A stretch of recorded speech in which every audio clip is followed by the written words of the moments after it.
You'll please find your seats. Playing to a huge crowd today, huh? Okay.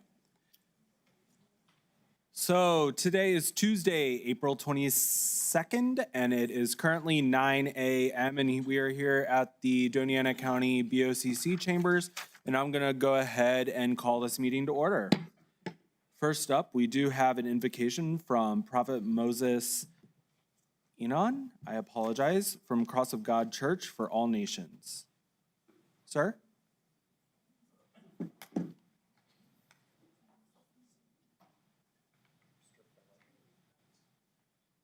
Is he here today? Okay, seeing that he is not here today, we will go ahead and just have a moment of silence, please.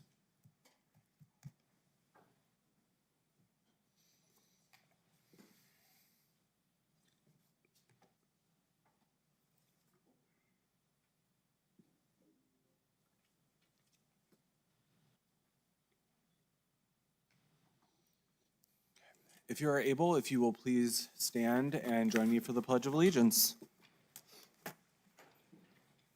I pledge allegiance to the flag of the United States of America and to the republic for which it stands, one nation, under God, indivisible, with liberty and justice for all.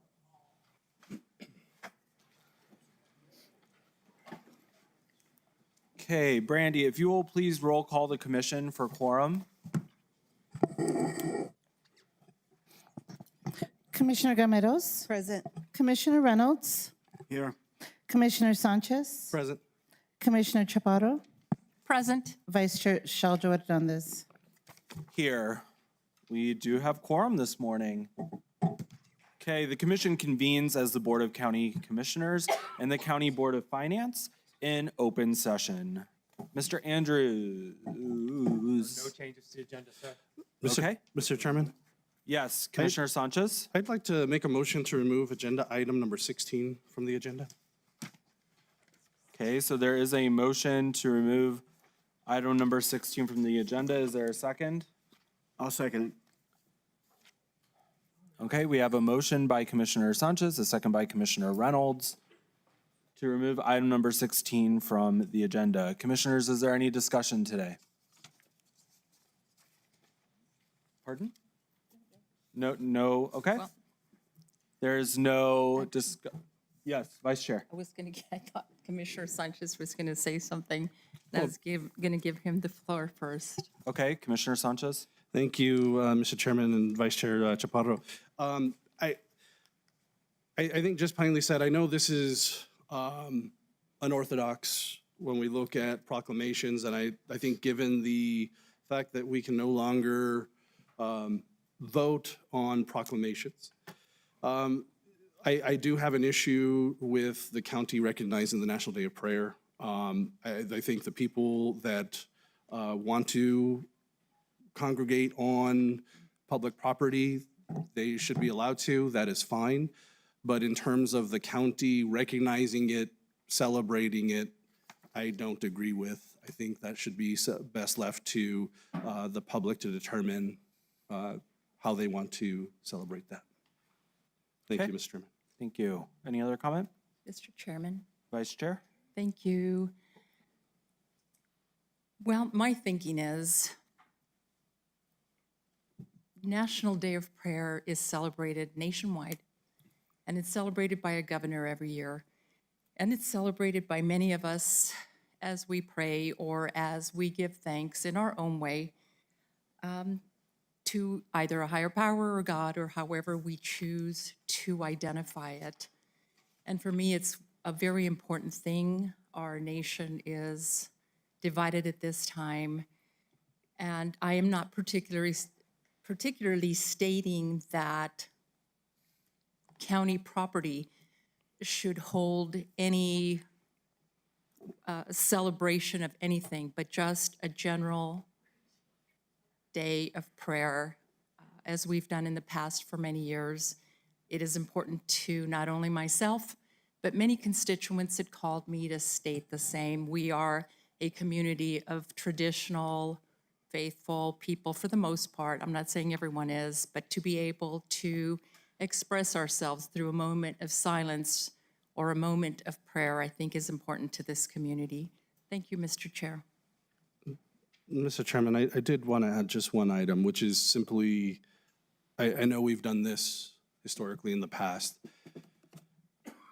Unfortunately, what I've seen is, as Vice Chair Chaparro, you've noted the country being divided as such, and my biggest concern is that when we've seen the National Day of Prayer here held outside, we have seen language that is divisive in itself, that is not inclusive. Even though when we celebrate this, we hear that they welcome everybody. But comments that are made, to me, in my mind, where we are almost endorsing it, is just not appropriate. Comments that were made that transgender people are the devil. That's the devil's work. Anybody choosing to live outside of whoever was preaching that day, that's the devil's work. That is not inclusive. That is not the sign of inclusiveness of many of the religions that want to push inclusivity. And I don't want that and Doña County's association with that. And I think that's where my concern is. I feel, like I said, if people want to do however they want to celebrate it, so be it.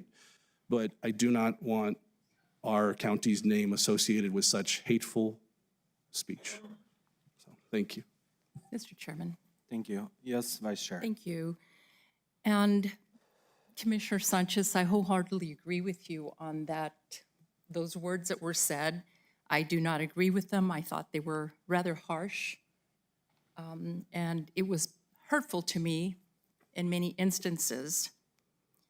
But that doesn't define everyone that prays on National Day of Prayer. It was one or two individuals that chose to utilize their freedom of speech for that. Do I agree with it? No, not at all. Regarding anybody's decision to live their life that way. However, to give thanks on a certain day is certainly important, again, to not only myself, but my constituents. Thank you, Mr. Chair. Thank you. Any other comment?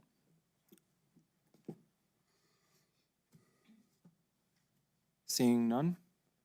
Brandy, will you please roll call the commission for the amended agenda to remove item number 16 today? Commissioner Gameros, Yes. Commissioner Reynolds, Yes. Commissioner Sanchez, Yes. Vice Chair Chaparro, No. Chair Shaljo Hernandez. Yes. Motion carries. Item number 16 has been removed from the agenda today.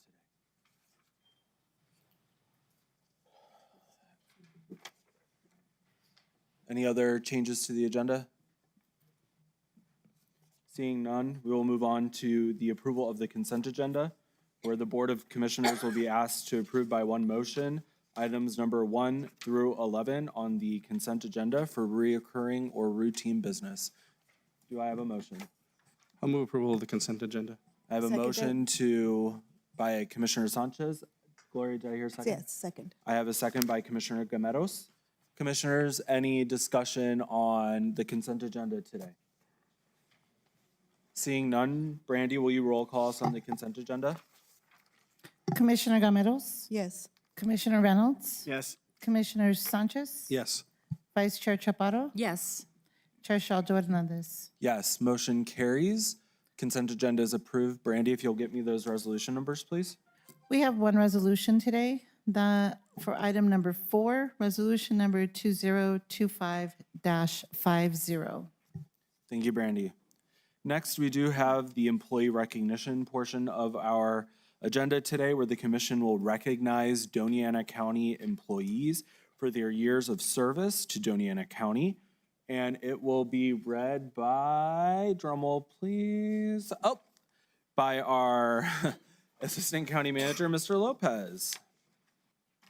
Welcome. Thank you. If we can get the slides up, please. Okay, if any of these individuals are in the audience, please stand. So Lieutenant Joe Medina. All right.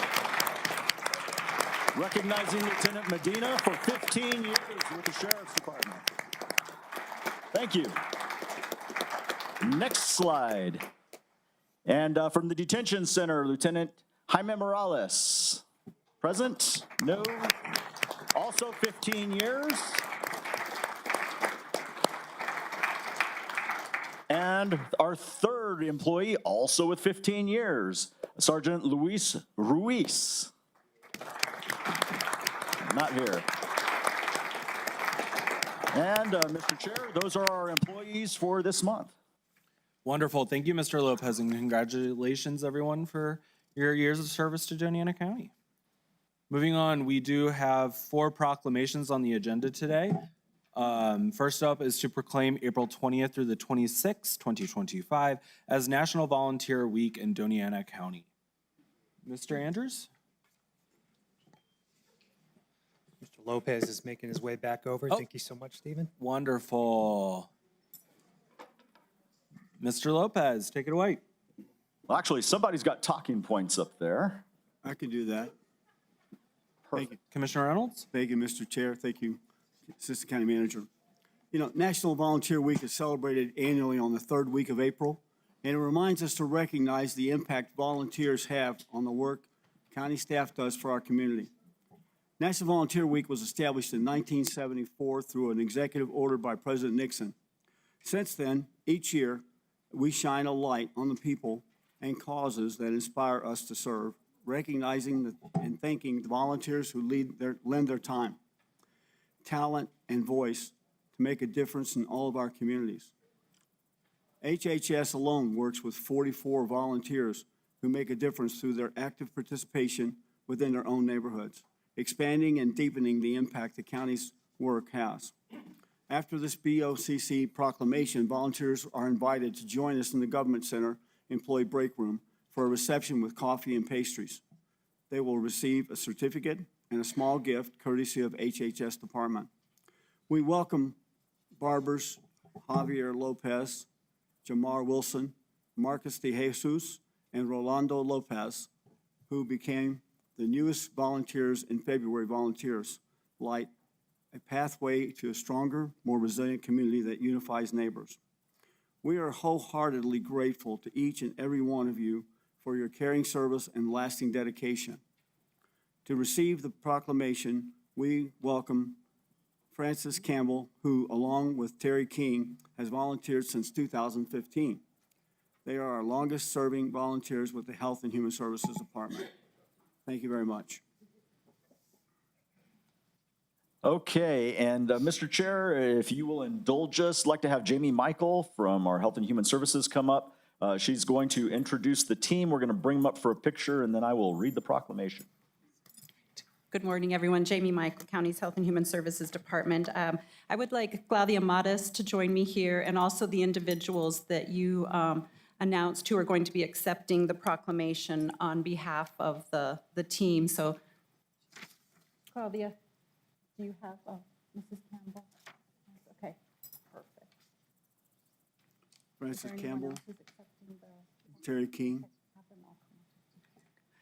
Thank you. So as they are making their way up here for the picture with the commissioners, we just want to acknowledge that our staff operate 7 community resource centers, and we would not be able to do that without our volunteers. Our staff work about 40 hours a week, but the community resource centers are open well over 40 hours a week. Simple things like our staff being able to take a lunch break can't happen if there's not a volunteer at the community center, because we do not close the community centers during that time. So we thank our volunteers for all of the work that they do to support our employees and the communities that they work in. We do have our longest-serving volunteers here, but I'd also like to ask all of the volunteers that are in the audience to line up in the aisle behind me. As soon as the photo is over, we would like to give them their certificates with you all here to help us acknowledge their work. So I'll let you continue with the proclamation, and the rest of the volunteers, if you could line up here in the aisle, so you'll be ready for the certificates. Thank you. Thank you. Okay, to make this quick, come on over for the picture. Yes, the commissioners, if you don't mind standing real quick, we'll try to squeeze in the time here. Whereas the impact of volunteers lights the way for others by helping improve our quality of life through encouragement, education, and direction, so we all can grow, thrive, and age well. We, the Board of County Commissioners, along with our Health and Human Services Department, recognize and thank the volunteers who give countless hours of service to our community. And whereas volunteers dedicate their time and expertise to meet challenges in our community to help close the gap where there is a lack of resources or where apathy may have set in within communities facing adversity. And whereas throughout this week, we celebrate the volunteers of our community resource centers in Butterfield, Chaparral, Doña Ana, Oregon, Radium Springs, and Vado, who selflessly give their time and share their talent. Putting others' needs before their own, they help members of our community gain new skills and expand their personal and professional networks. And whereas our volunteers expand the county's reach to serve more people, address food insecurity and health literacy disparities while meeting other critical needs. And whereas Doña Ana County Commissioners celebrate the Health and Human Services staff outreach efforts and the caring volunteers who contribute so generously to make our communities a better place to live, grow, and thrive, we thank you for volunteering and helping make ours a community that cares. Proudly proclaimed by County Manager Scott Andrews this 22nd day of April 2025 as National Volunteer Week.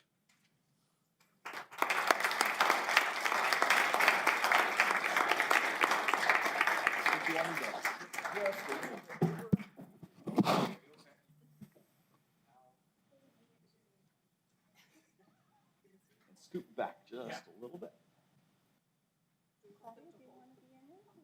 Did you want to be in there? Here's the proclamation.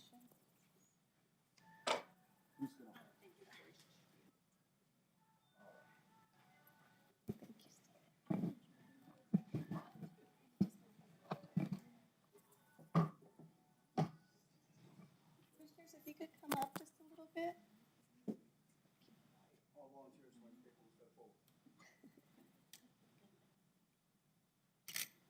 Sir, if you could get just a little bit closer.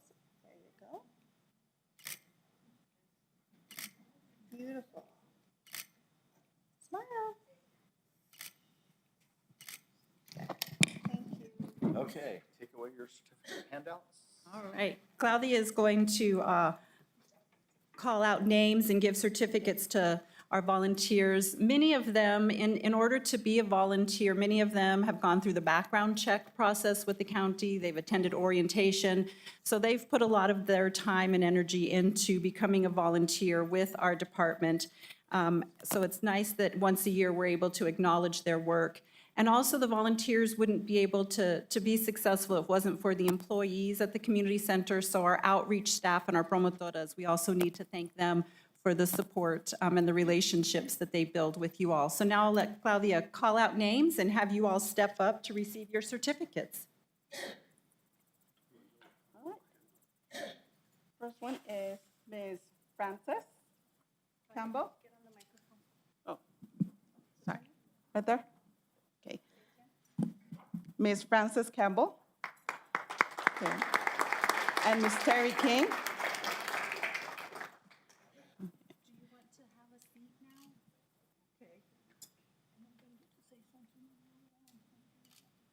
Sure, we'll give you. So next we have Ms. Amy Valenzuela, if she's here. No. Ms. Ana Varela.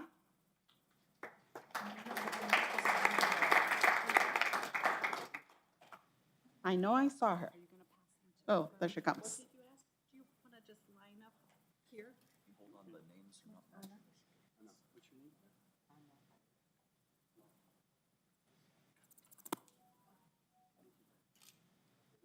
Ms. Becky McDonald. She here? There she comes.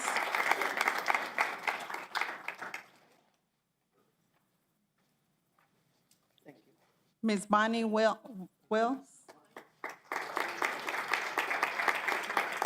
She here? Chris Valenzuela. There he comes.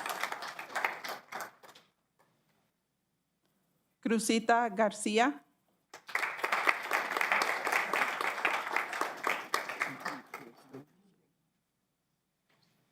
Miss Daisy Holguín.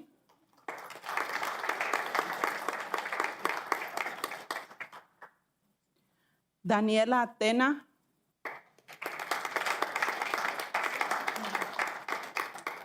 Diana Alderete.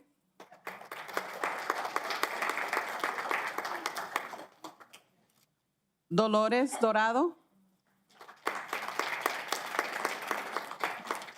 Dolores Gómez.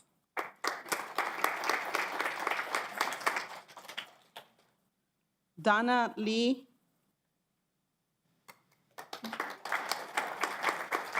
Eduardo Juárez. Heréndida Núñez.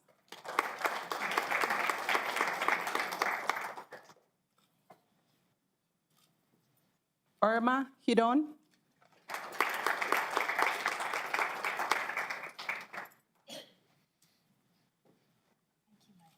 Evelyn Engler.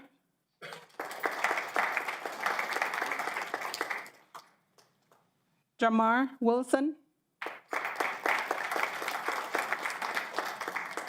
Janelda Richardson. Janie Wagner. Javier Lopez. Jesse Rodriguez.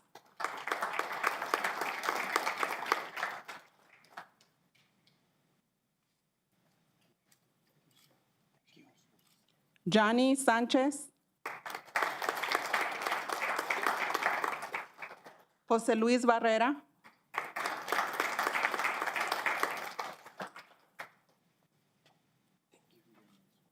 Josie Villalobos.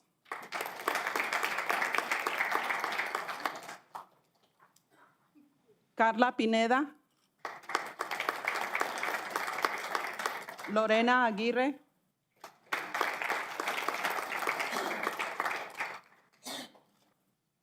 Lupe Tena. Marcos de Jesús. María Arroyo.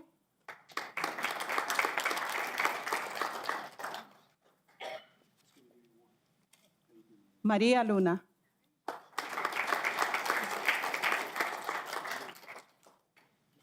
Milling Texera.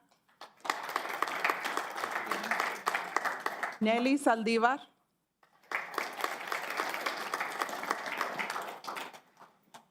Nick Hernández. Oscar Moreno. Patty Wiles. Ricky Martin.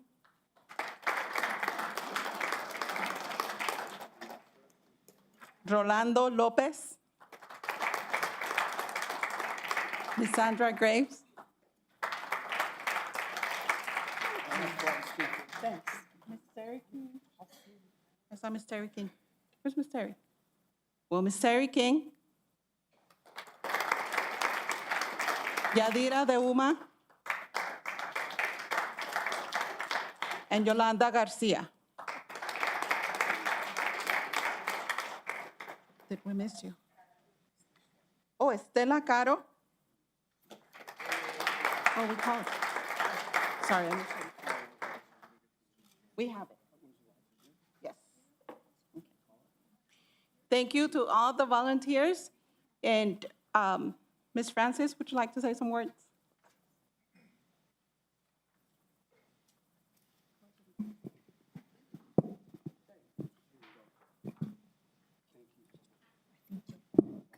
I just wanted to thank everybody for the acknowledgement of our program, and I wanted to tell you a little bit about it. We do sewing and quilting in the community center, but it's only done by a host of volunteers that have donated fabric and sewing machines, and we have one man that repairs the sewing machines for free.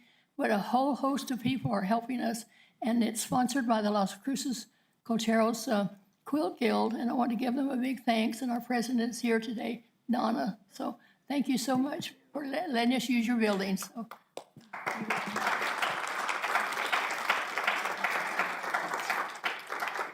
Thank you again, volunteers. And before you have refreshments, do you mind taking some more pictures right outside the doors here in the rotunda so we can get another photo with everyone? Thank you again for all of your work on behalf of the county. Thank you, Claudia. Thank you.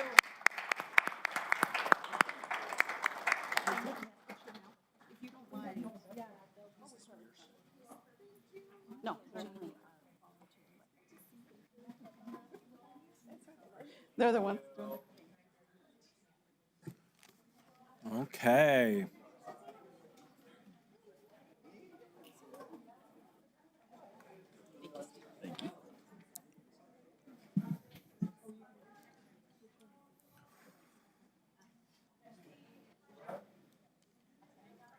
Yeah. Okay, next up, we do have item number 13, which is to proclaim April 21st through the 28th as International Dark Skies Week in Doña County. Often outdoor electric lighting installations are too bright at night. Left on when not needed, and it turns out they can be harmful to the environment.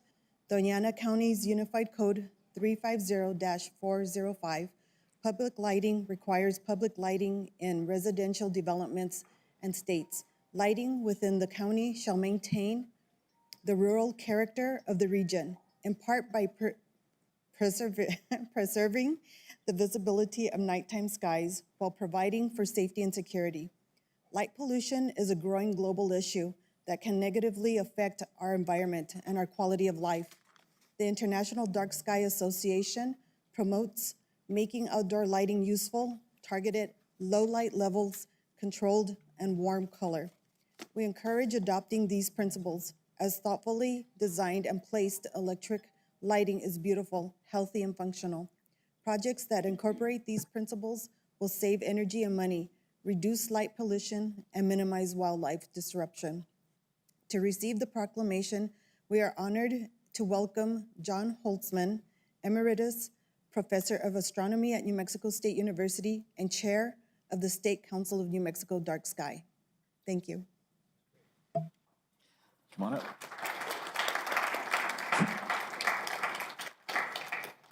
You can stand right here while we read this. Whereas Dark Sky International restores the nighttime environment and protects communities from the harmful effects of light pollution through outreach, advocacy, and conservation. By celebrating International Dark Sky Week worldwide, they draw attention to light pollution and promote simple solutions to enjoying the unique beauty of a natural night. And whereas founded in June 2023, the New Mexico chapter of Dark Sky International seeks to restore and preserve the state's ancestral heritage of majestic star-filled skies and dark nighttime environment. And whereas the experience of standing under a starry night sky inspires feelings of wonder and awe and encourages an interest in science and nature, particularly among young people and visitors to Doña County. And whereas light pollution is known or suspected to negatively influence natural ecosystems, human health, public safety, astronomical observations, energy security, and global climate. And whereas Doña County values natural dark skies and encourages residents to adopt lighting practices that help to preserve them, such as using light only if needed, direct light so it falls where needed, and at the lowest light level required. Now, therefore, County Manager Scott Andrews has proclaimed the week of April 21st through 28th as International Dark Sky Week. Thank you very much for your efforts. Come on up. Actually, why don't you pop up on top? Yeah. You don't have to move with us.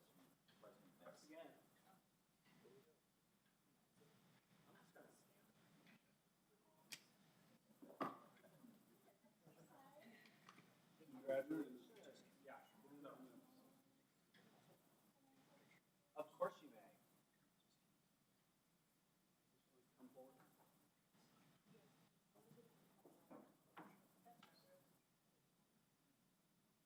We need to turn the lights up. Yes. Oh, there we go. We could do that at every meeting.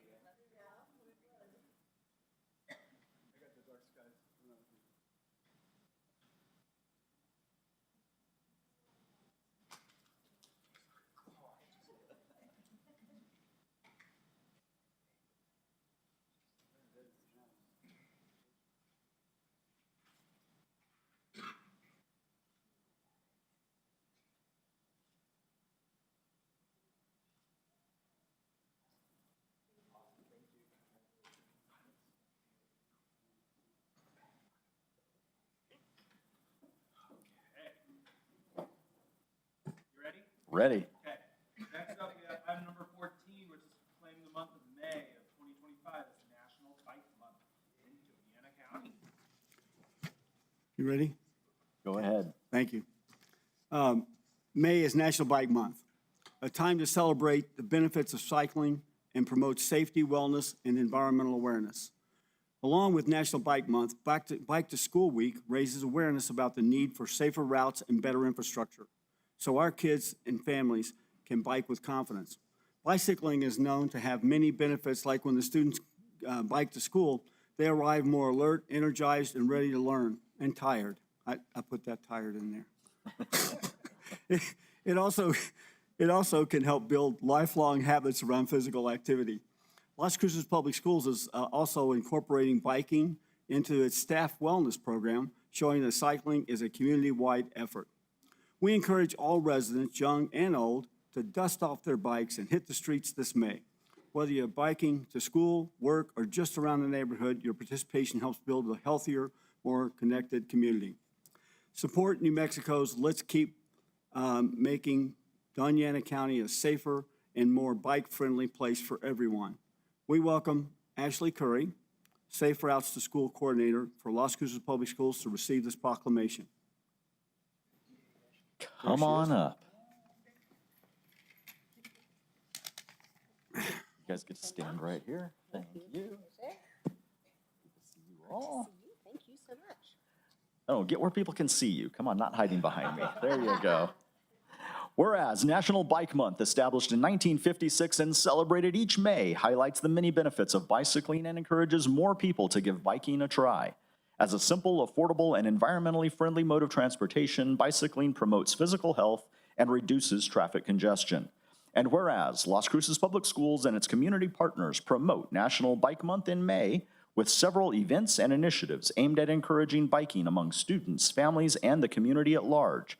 And whereas throughout our region, advocates promoting physical health and policy change commit to improving bicycle infrastructure, safety, and accessibility for all riders, especially the youngest members of our community. And whereas Bike to School Week not only promotes physical activity and well-being among children and families, but also raises awareness of the importance of creating safer routes for biking and walking in our neighborhoods. And whereas the Family Bike Fiesta, held on Saturday, April 29th, 2025 at Lynn Community Middle School, will serve as a key event to prepare students for Bike to School Week by offering free bicycle repairs, helmet fittings, safety demonstrations, and hands-on skills clinics designed to promote confidence and readiness for riding to school. And whereas, in addition to celebrating the month of May, we recognize May 6th through 9th, 2025, as Bike to School Week for Las Cruces Public Schools, and encourage all residents to participate in Bike to School activities as we work together to create a healthier, safer, and more connected community. Therefore, County Manager Scott Andrews has proclaimed the month of May 2025 as National Bike Month. Thank you very much for coming.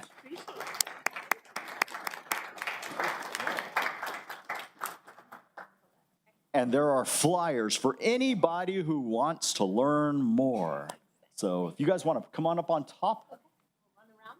Yep.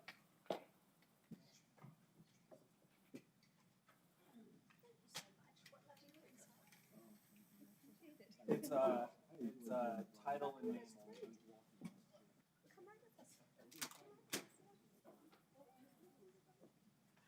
Hi.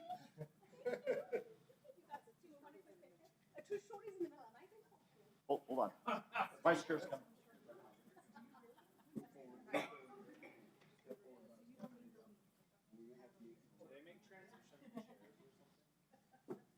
Yes, they do.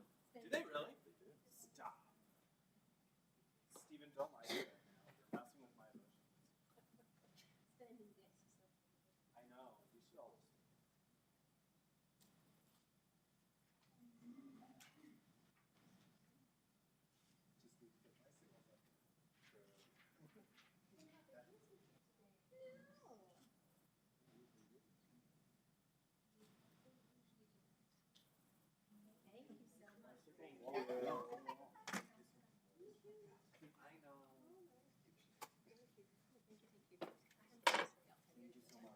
Well, just about this little boy who insisted on always biking to school on Fridays because he has a spelling test. And he said it's the only way my mind is sharp. I have to bike. So my Okay. Item number 15, which is to proclaim the month of April 2025 as Fair Housing Month in Doña County. And I believe we have some of our friends from the Las Cruces Association of Realtors. If they want to come up here while I read some talking notes, whoever is here for the proclamation, come on up. But the purpose of Fair Housing Act was to put an end to inequities nationwide in our housing system and eliminate racial segregation in American neighborhoods. It also aimed to guarantee everyone's right to obtain the housing of their choice, free from discrimination.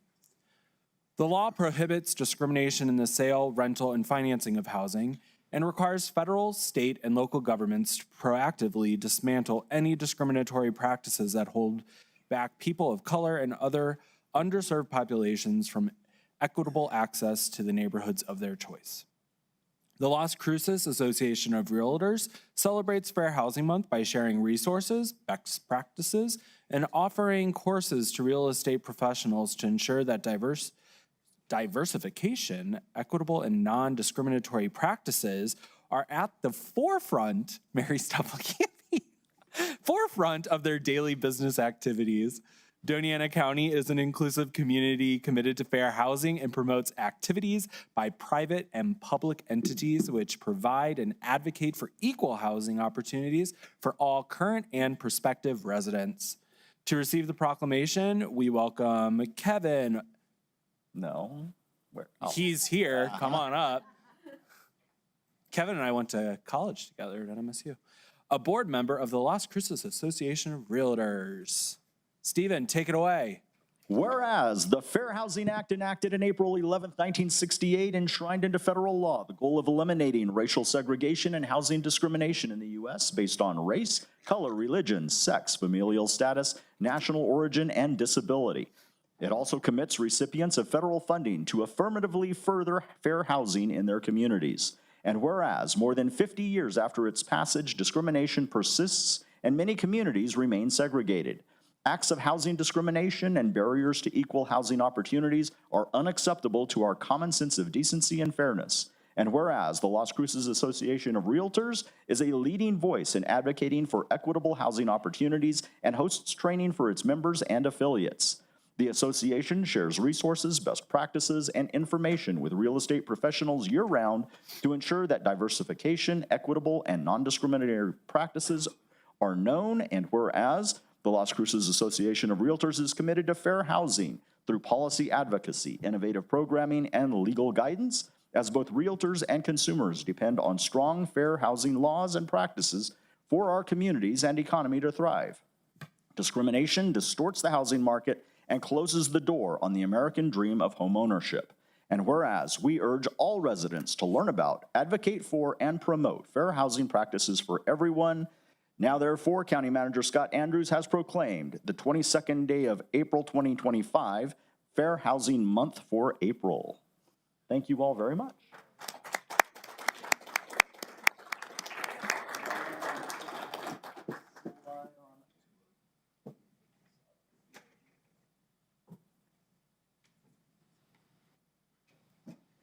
Oh, cool. I'm going to say hi to everyone too. Hello. Congratulations. Congratulations. Golly. I don't like to be left out. I know, right? Like, I don't want to feel left out.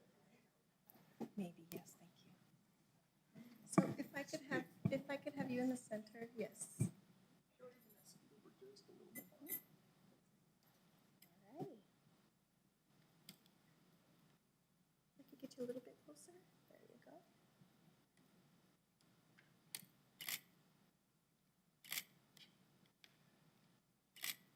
Beautiful. Thank you. Thank you. Thank you.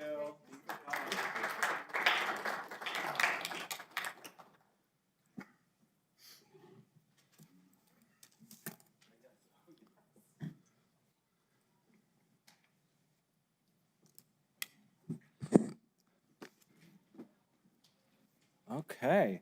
Next up, we do have our public input portion of our agenda. if you can please come up and sign the white binder to your left-hand side. We will put 3 minutes on the clock. Brandy, from what I understand, the book says April 15th, so we'll just have to cross that out and put a 20-second for your records. Yes, sir. Thank But you. Thank you. You will have 3 minutes if you guys want to start forming a line so we kind of get a good idea on who's coming up. And please address the commission.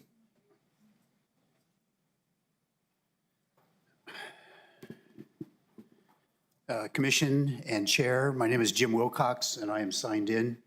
I wanted to celebrate today separation of church and state. It's enshrined in our Constitution. And a little background about that is that it was originally part of the Constitution because the founders were actually worried about one religion dominating another. They had seen this in England, and they had seen it in other countries. And what happened was when a government entity endorsed a particular religion, other religions were discriminated against. So that's the origin of that. It's actually to protect other religious beliefs from other religions. And I think what's great about this is we see this with the county commissioners. When people come up, some of them come up and propose that the government establish more of a relationship with their religion. Some of them come up because they are proselytizing. Some of them come up because they are witnessing. And we allow that. We allow them to promote and propose and to advocate for their religion in a building supported by taxpayers' dollars in front of people who are hired by the county with taxpayer dollars because they're protected from discrimination and allowed to speak their mind. So every time they come up, they reaffirm the establishment, separation of church and state. And that's why I'm here to celebrate that. Thank you.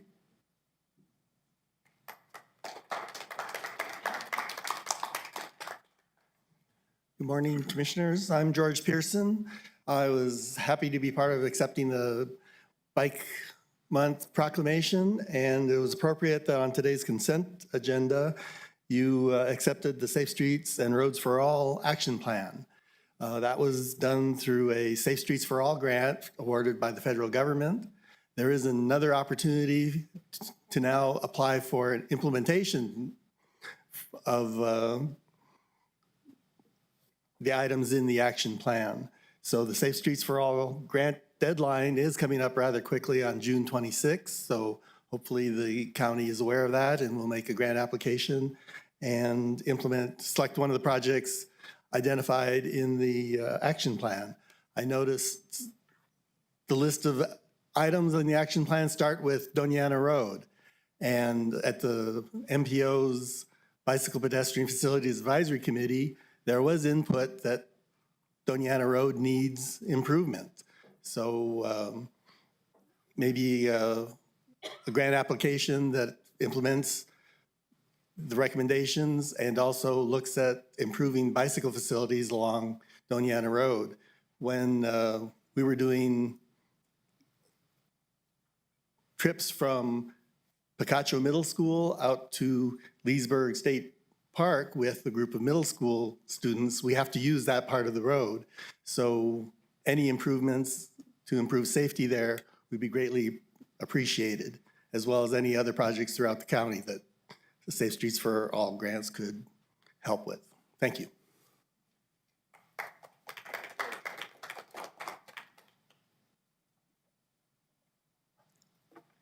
Pour out to the God of hope and be filled, Romans 15:13. Whereas the 74th observance of the National Day of Prayer will be held on Thursday, May 1st, 2025, prayer brings people together in the unity of spirit and love. The theme for this year is pour out to the God of hope and be filled, Romans 15:13. And whereas the National Day of Prayer has been part of our national heritage since it was declared by the First Continental Congress in 1775. And whereas the United States Congress in 1952 approved a joint resolution that the president shall set aside and proclaim a suitable day each year, other than a Sunday, as a national day of prayer on which the people of the United States may turn to God in prayer and meditation at churches, in group, and as individuals. And whereas the United States Congress in 1988, by Public Law 100-07 as amended, established an act to provide for setting aside the first Thursday in May as the date on which the National Day of Prayer is celebrated. And whereas leaders and citizens of our communities, cities, counties, states, and nations are afforded the privilege of prayer with the joy of seeking divine guidance, strength, protection, and comfort from Almighty God. And whereas recognizing the love of God, we citizens of Doña County, New Mexico, treasure the freedom to gather in prayer, exercising resilience on God's power in the face of present challenges and threats, asking for his blessing on every individual of Doña Ana County. Thank you very much.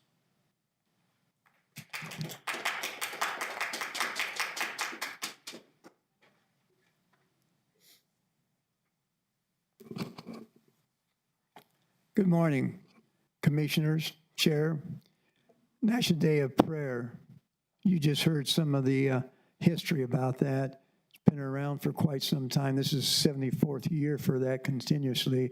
I'd like to go ahead and, I guess, address a myth and debunk that's been around for a long time, this separation of church and state. You know, Thomas Jefferson received a letter from the Danbury Baptist Church in Connecticut back in about 1802. And they were concerned about the government getting involved in the church business. And that's when he wrote his response, the President of the United States, saying, no, that's not true, okay?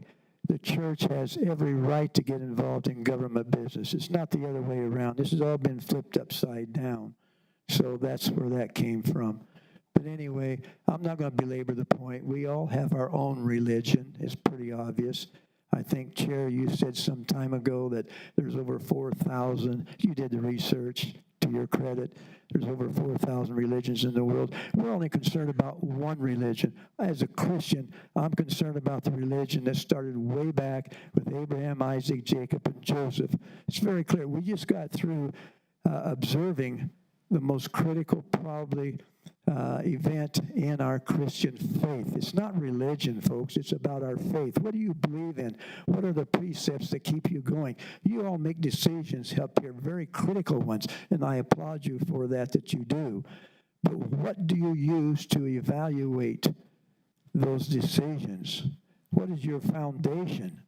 And it's very clear that we do have to have a certain code, a certain morality, if you will. Darwin couldn't explain morality. He explained, how we all came from this one-celled organism. I taught that stuff. That is another big myth. So I'm urging you all, National Day of Prayer. It's been around. There's, I can go on and on. I will not do that. By the way, Exodus 18, God created the first civil government. Read it. Read the history, folks. I would urge you to do that. And so what we're doing here today is asking for God to bless each and every single one of you, all of us. We have been so blessed in this exceptional country, the shining city on the hill, that we need to give our praise to the Lord for his undying mercy and grace. Thank you, dear. In the name of our Lord and Savior, Jesus, amen.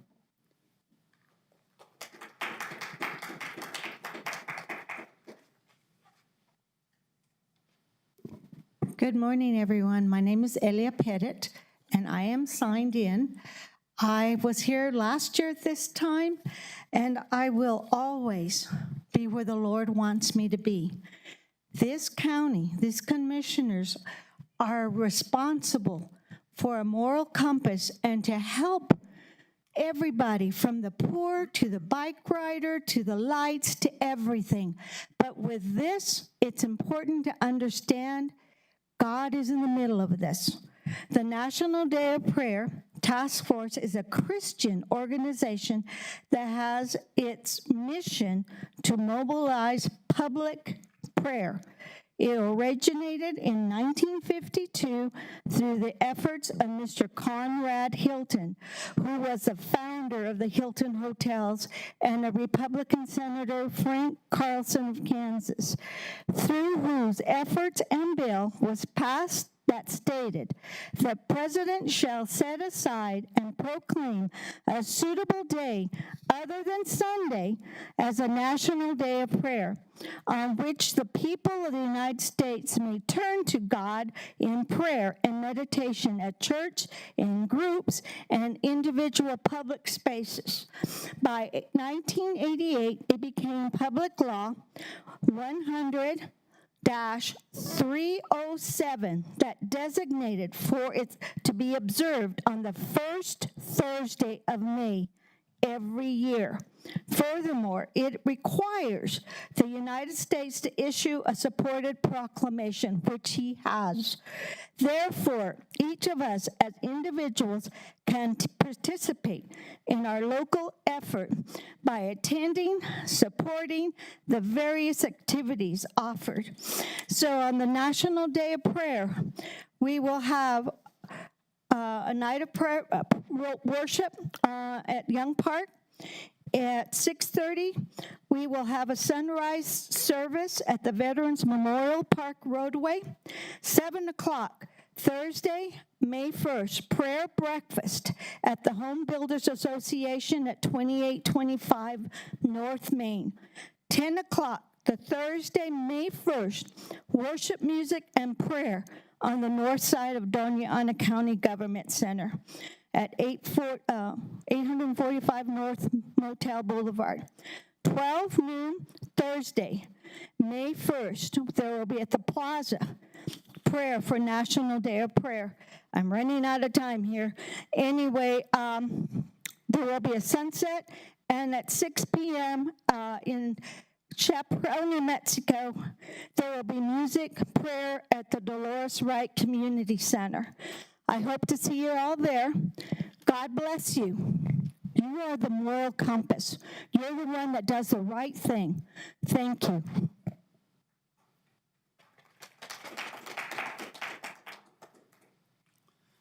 Good morning, Commissioners, County Manager, County Attorney, guests. I'm Dr. Martin Boyd. I'm a retired emergency physician and a U.S. Army Special Forces veteran. I'm also here to give an invitation. Many of you may not know that May 1st is also the National Day of Reason. We invite you to join us to celebrate reason and demonstrate to our local government that there are many citizens who care about the principle of separation of church and state as defined by Thomas Jefferson. Logic and rational reasoning are at the center of modern Western democracy. Unfortunately, not all Americans understand our Constitution as our founders intended. So we observe a day to affirm the American desire to leave the Dark Ages and abolitionist governments behind in the old world. We founded our government independent of religion and based on common sense. The uniqueness of the United States of America is in its inclusion of every kind of person, race, culture, religion, or non-religious belief in this very diverse country. Reason and our history testifies that a pluribus unum is not only possible, but desirable. Please consider and join us with the blessings of reason, science, and equality in this great land, and how it can be preserved. That will be the National Day of Reason at the Las Cruces City Hall on May 1st, 2025 at noon.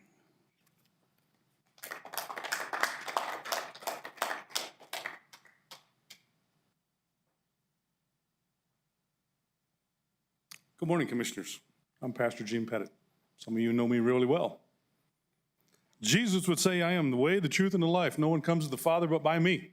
I guess I'm proselytizing this morning. That's okay. Some of you will never enter the church's doors. You'll never enter my house of worship, but that's okay. We come to find out whether you follow the Father or you follow the father of lies, which way you're going to go. There's no other way to go about it. Jesus would stand in front of Pilate, and Pilate would say, "What is truth?" Truth. I've heard some truth here this morning. I've heard some fabrication things of truth. It's up to us to figure out what truth is. We can either go by man's truth and man's ideology, or we can go by the Word of God and find out what the real truth is. It's up to you all. The book of Isaiah speaks very much that one would come and the government would be upon his shoulders. Talking about Jesus Christ. The government would be upon his shoulders. Jesus would go to the cross. shed his blood for our sins and remission of it. We just celebrated that on Sunday.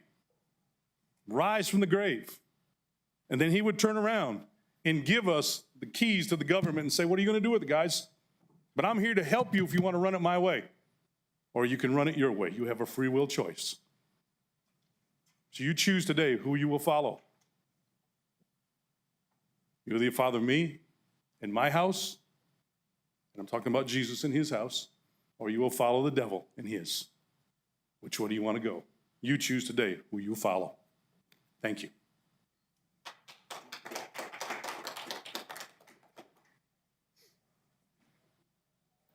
I'll wait till everybody that needs to leave gets to leave. Good morning. My name's Jim Hurst. Let's talk about religion. You have a right to your religion. You can believe whatever you want. There's no law. The law establishes that you have the right, and you only answer to your conscience. That's what our Constitution says. Our Constitution also has safeguards against the abuse of religion. We call that separation of church and state. The principle is you can't use our government to promote your religion. There's ample evidence of the comments here that many people believe it is appropriate to use our government to promote their religion. That's what we're seeing. That's what you're hearing. They are offended when you tell them, no, that's not appropriate. That's not constitutional. That's not what was in the mind of our founders. You can't use our government to promote your religion. You can't declare religious holidays with our government. That is unconstitutional. Whatever the practice may have been, it was a misapplication of American principle. We were the first government in the world to say everybody has the right to believe whatever they want to. That's American. And to protect that right, we said churches have no political power in America. They cannot make law. They cannot decide our government. They cannot interfere with other religions. That's what separation of church and state means. It's what it's always meant. And Jefferson didn't declare national days of prayer because he thought the government had no authority to do anything like that. We have deviated from that many times. We have, in God we trust on our coins. We say, under God in our pledge, but those are not consistent with our First Amendment. And that is our blessing to the world, our First Amendment, which begins with religious freedom and separation of church and state. Thank you very much for acknowledging that today. Thank you.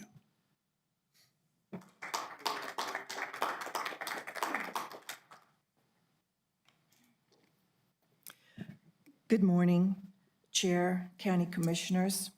I am grateful for the Commission's decision to not support National Day of Prayer. Historical precedent does not make everything moral or legal or ethical. We have seen that this country used to embrace slavery. If you want to use the example that, well, it's been done in the past, you know, we've seen that's not moral, ethical, or right. I was going to ask, do the commissioners represent all of their constituents? I'm encouraged by what happened here today, that you do. I am proud to call myself a New Mexican, a state which promotes equality and equity of its diverse population. We have seen what this federal administration will do to destroy this equality. Harassing, threatening, arresting, and deporting minority groups, cutting federal funds from veteran services, healthcare, or withholding funds from anything the federal administration deems undesirable. It's only a matter of time before this current federal administration enforces a federal religion of Christian nationalism. On February 6, 2025, Trump assigned a task force to eradicate anti-Christian bias. Do I need to fear a knock on my door or being arrested and disappeared because of my beliefs? Who will stand up for me? I stand up to support a person's right to love whom they want, a college's right to teach what they want to teach and how they run their campus, a country's right to defend their borders against aggression. I stand up to look for solutions for the epidemic of missing and murdered Indigenous women. Do Muslims, Jews, Wiccans, people of Indigenous faith, Hindus, atheists, agnostics, Christians, or any person who does not recognize Christian nationalism as their religion need to fear being persecuted or targeted or disappeared? Will the commissioners stand up for them? I am encouraged by what happened here today. Please continue to keep religious influences out of our government by doing the following 3 actions. Repeal Resolution 2018-25. Remove prayer in the invocation and only have a moment of silence. Those who wish to do so may still pray silently. Recognize and act upon the fact that religious ceremony has no place in government activities on government land, on government time. Thank you.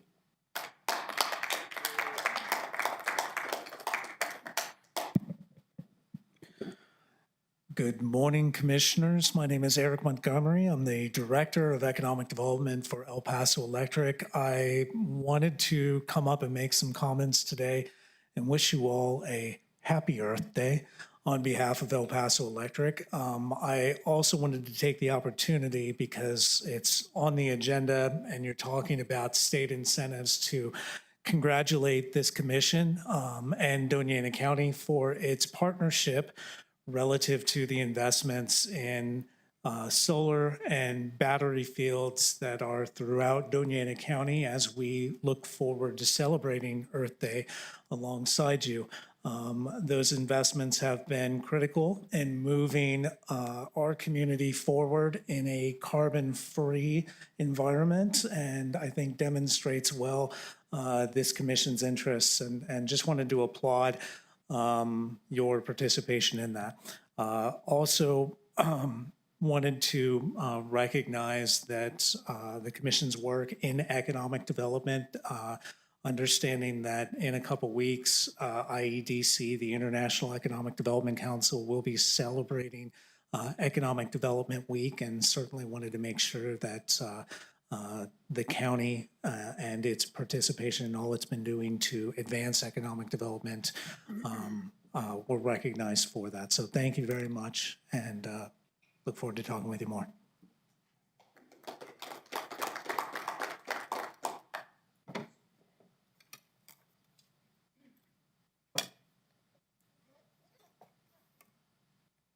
Morning, Commissioners. My alarm clock goes off at 4:45. My current prayer list takes about 45 to 50 minutes to go through. I study for 30 minutes. So this morning I'm going to read to you from the book of Galatians, chapter 6, verses 7 and 8. Don't be misled. You cannot mock God.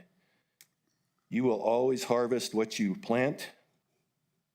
They call that karma, their word. Those who only live to satisfy their own sinful nature will harvest decay and death from that sinful nature. But those who live to please the Spirit will harvest everlasting life from the Spirit. It seems a little ironical to me that they don't want us to have our religion, but they want us to have their secular religion. The Encyclopedia Britannica, we were read a definition that supposedly came out of there. Mine goes from Christian Methodist to Christian Reform. There's no Christian nationalist in it. If there is a newer version of the encyclopedia that includes Christian nationalists, I would say that Britannica has become a rag for the left, giving them a definition so that they can vilify people. Because truly that's what they do with that. Caring and peace, we heard about, but when I was at the March for Life, F-bombs were being thrown. Christians are the worst haters. If that's caring and peace, I hate to see what violent and uncaring is. Caring and peace, unless you're a Trump supporter, then we're going to burn down your car lot. Caring and peace, unless you're a Christian nationalist, so we can vilify you. Follow the science is a bumper sticker that you see around. And a lot of times that's pointed at climatology. Climatology is not a science. In order for something to be a science, it has to be observable, it has to be documentable, and it has to be repeatable. Weather doesn't do that. Biology, on the other hand, is a science. If the egg's alive, if the sperm's alive, you have life. We have murdered millions of babies, calling it tissue and women's health care. And as for a month for men, 85% of the people that are in prison are fatherless. Maybe there should be a month for men. Thank you very much. Have a good day.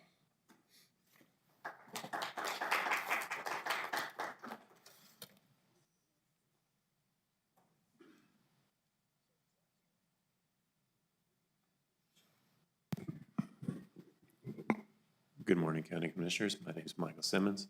Looks like I should probably keep this brief. We've hashed this about, but we'll see how it goes. I do thank you. You put up volunteerism, natural beauty in the environment, Earth Day, physical and emotional health through experience in bicycling, Fair Housing Act. All these are good things. So I praise you for doing well today. And so I don't wish to pull that back. I am a proponent for National Day of Prayer, as you well know. I think it is a good, we've already had our conversations back and forth between the so-called rational position and the Christians as to what the government should and should not do in this case. I think your decisions are where they're at, and we'll continue to pray for you, your good health, your wisdom, and your judgment. I do ask that you do not neglect other good things. There's always opposition to these. In our lifetimes, we've seen degradation of our society as we've not maintained our standards. And so National Day of Prayer tends toward maintaining standards, setting social norms. And we've often chosen comfort over standing, shrinking before the opposition instead of standing for the good things that faith brings with it. Certain social norms, certain social standards. As we said, fatherlessness leads to a lot of bad things. So does not having a mother in the home. We do need stable families, a nuclear family. We're so highly atomized in this society from each other, from our families. It's all breaking apart in front of us. And you can look back in our history, and what has changed in all of that? The nation used to have a Christian character, and many still do, but it's not in the public space. You must shrink from it. You cannot state a public faith in the Almighty or face opposition.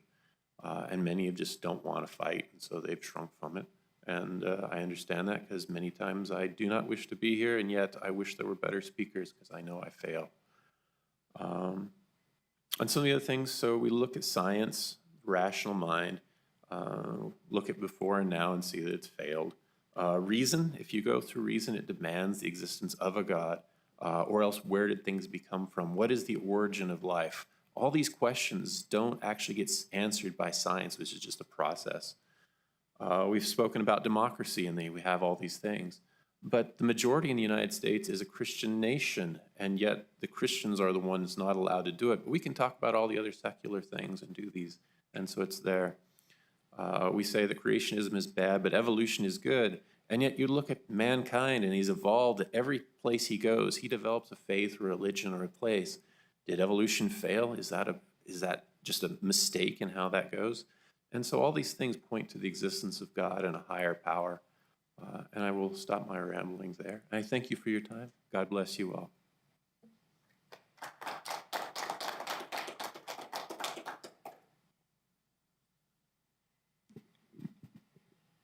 Good morning, Mr. Chairman, Commissioners. Isabella Solis here, former county commissioner, and I am here because I am celebrating National Day of Prayer. I am a little disappointed that you all commissioners removed the proclamation off the agenda. I hope that you never need God in a very desperate situation, because we all need him. This nation was founded on prayer. And we, the people, leaders and citizens of our communities, cities, counties, states, and nation, are afforded the privilege of prayer with the joy of seeking divine guidance, strength, protection, and comfort from Almighty God. And recognizing the love of God, we, citizens of Doña County, New Mexico, treasure the freedom to gather in prayer, exercising reliance on God's power in the face of present challenges and threats, asking for his blessings on every individual of Doña County. And therefore, we the people, by the people, and for the people of Doña County, New Mexico, do hereby proclaim May 1, 2025, a day of prayer throughout the county of Doña, New Mexico, and commend this observance to all citizens. And so today, I just want to declare that this nation, as I said, was founded on prayer. And I declare today that the Church of America is arising and is becoming a superpower by the Holy Spirit to take over the evil that is taking place. And all of this that is happening today is evil against good. That's what we're fighting.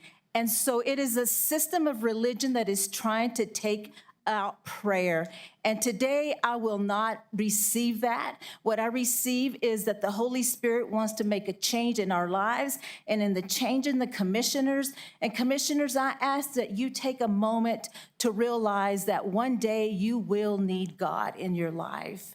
We all do. We all do. In a sick hospital bed, who are you going to call on? Who will you call on?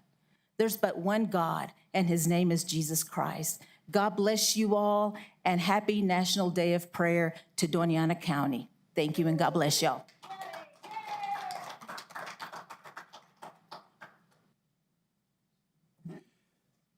Seeing there's no more public comment. Okay, moving on to commission input. Any commissioner have input?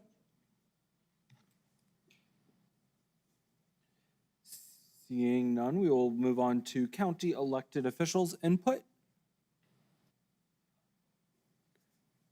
Seeing none, we will move on to staff input this morning. All right, well, we do have some contributions, Chairman. I believe we were waiting for one speaker, but while we are waiting for them, we have an update from our HR Director, Ms. Meg Haynes. Come on down, Meg.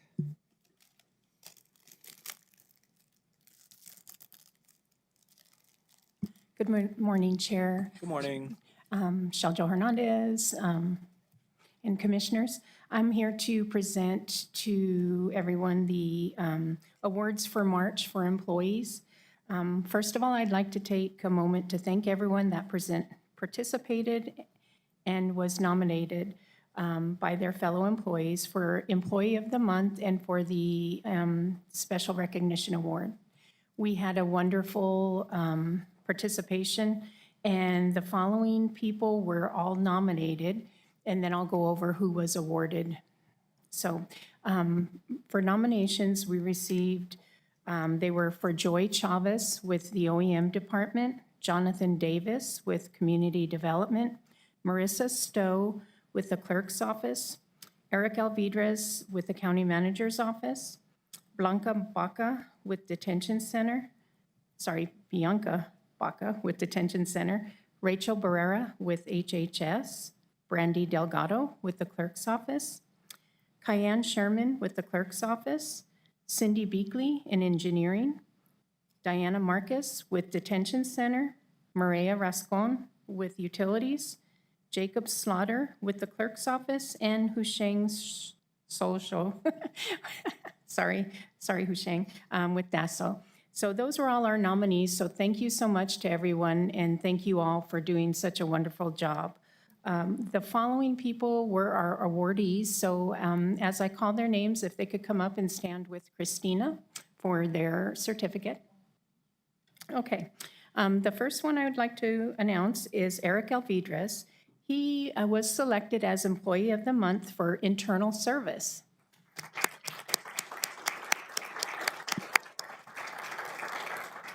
Congratulations, Eric. Eric was nominated for this, and he was selected by our committee based on the following. Eric has stepped up during the budget office's busiest month of the year. Eric has worked long hours while still providing excellent service to internal customers. During this time, Eric has also been training the department's new budget analyst, and without Eric's efforts, the fiscal year 26 budget process would not be on schedule. So thank you, Eric, and congratulations.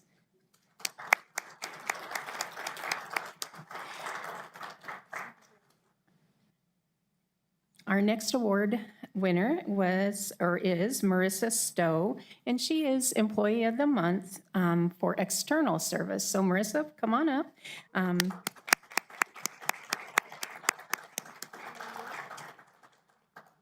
As indicated earlier, Marissa is from the clerk's office, and some of the comments that led to her being selected for this award are that Marissa provides exceptional customer service. Marissa goes above and beyond to help customers that come into the clerk's office and to customers calling.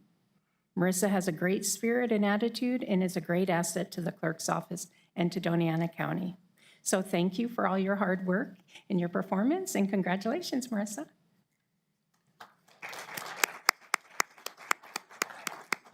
And we did have a recipient for our Special Recognitions Award. The Special Recognition Award goes to Rachel Barrera from HHS. So if, Rachel, you can come on up.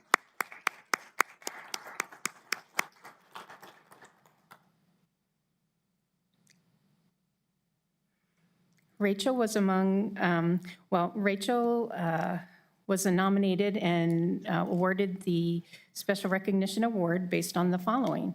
Rachel always greets everyone with a smile. Rachel is always available to help even with her busiest days. She is patient and goes out of her way to volunteer to solve problems for others by doing research on how to solve the matter. So thank you very much, Rachel. We appreciate your efforts and your special recognition, and congratulations. Congratulations, all of you. Mr. Chair. Mr. Chair. As they're taking pictures, I'd just like to remind everyone that nominations are currently being accepted for April Employee of the Month and Special Recognition Award. And I wanted to thank everybody that participated. We've had a great response, and we hope to continue doing so. Thank you. Mr. Chair, I'd like to make a comment about this before we take the picture real quick. By the way, I want to congratulate the three of you, but, you know, I've been in this county now for almost 7 years, and I have to say that, you know, almost 100% of the people that I work with in this county are qualified for getting these kind of awards.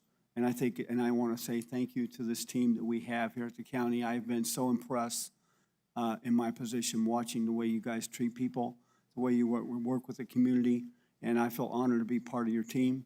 And I think it's about time that we started recognizing individuals who rise to the top. And so thank you very much.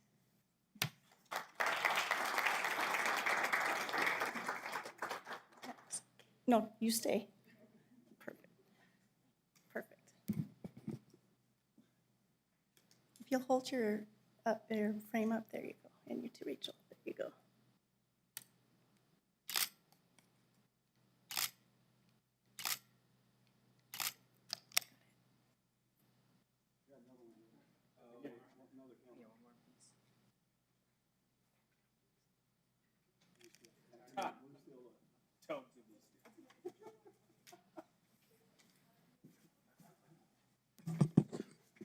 Wonderful. Okay, next up we do have, there's more to staff input today. Yes, sir. Continue on, please. I see Jonathan heading to get our next guest. Is that correct? Okay, all right. Mr. Mark Roper, I'd like to turn over a few minutes to you during staff inputs. Commissioners spoke with Mr. Roper yesterday and have some great comments related to economic development, and he's going to cover that for you briefly here today. Thank you, Mr. Roper.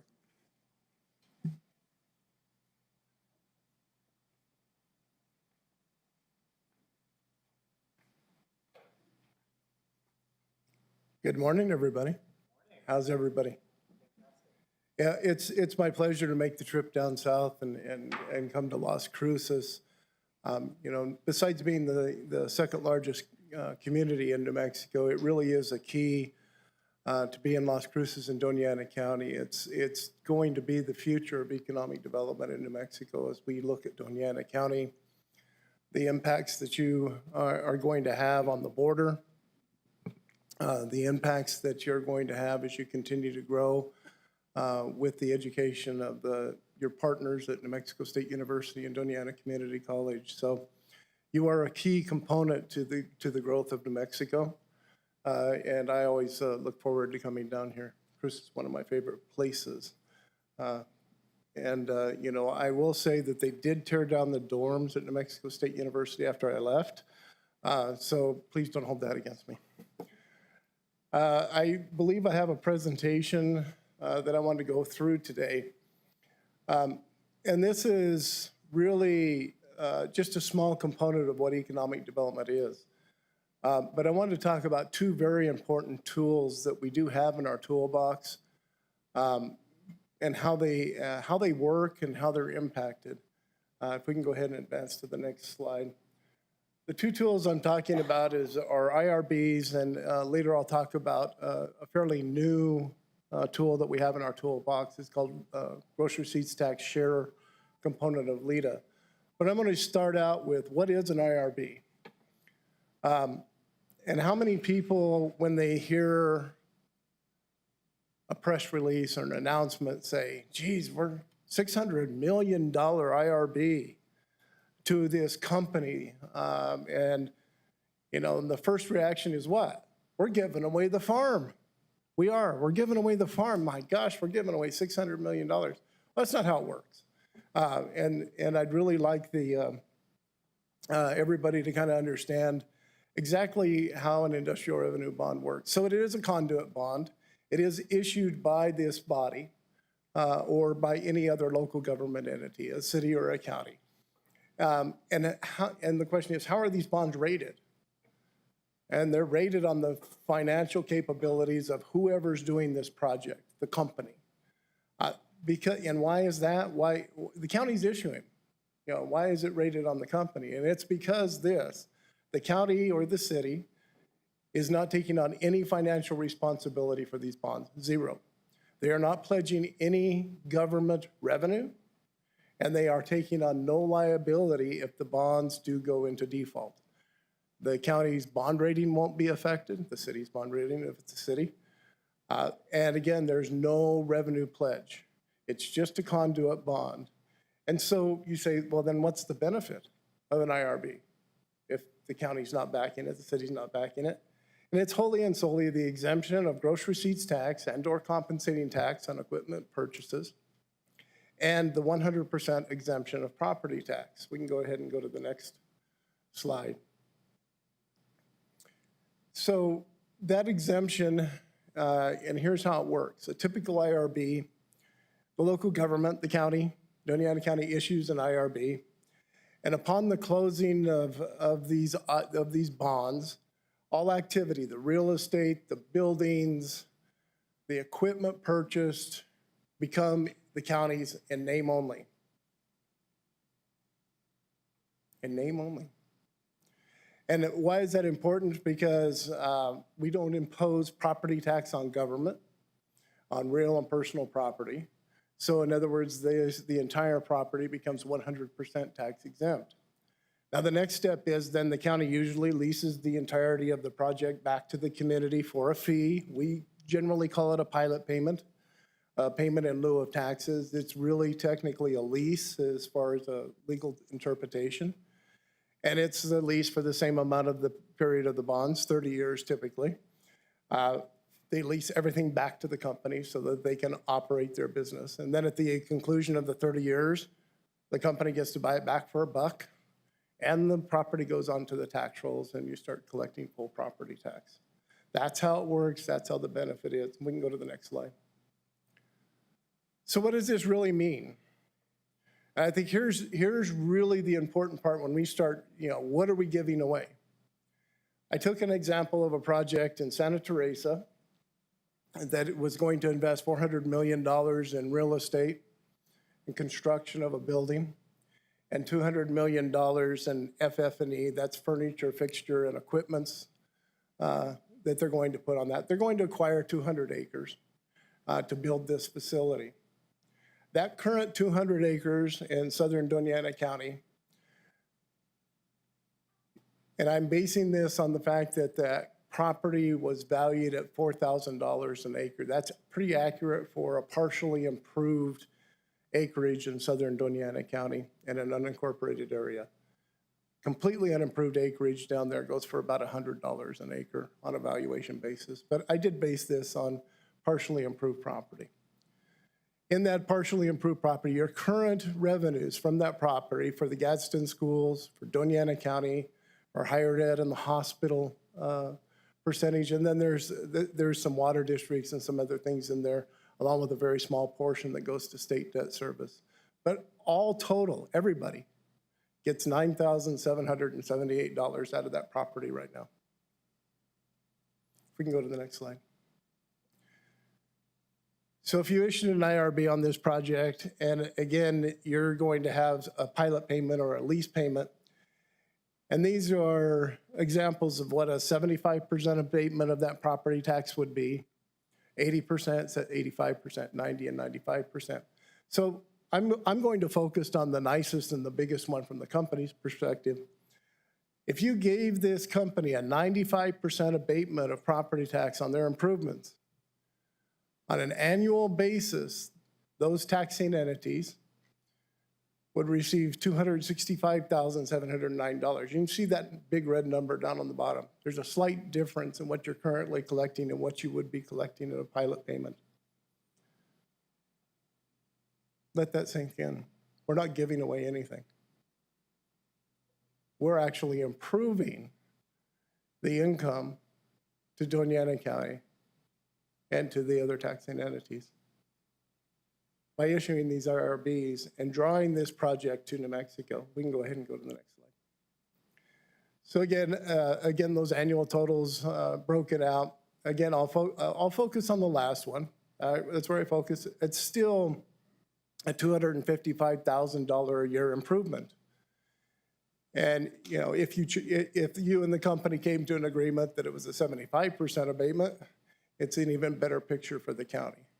But I do focus on the last one because that is really an enticing incentive to the company to have only $255,000 in annual costs for their property taxes. Let's go ahead and go to the next slide.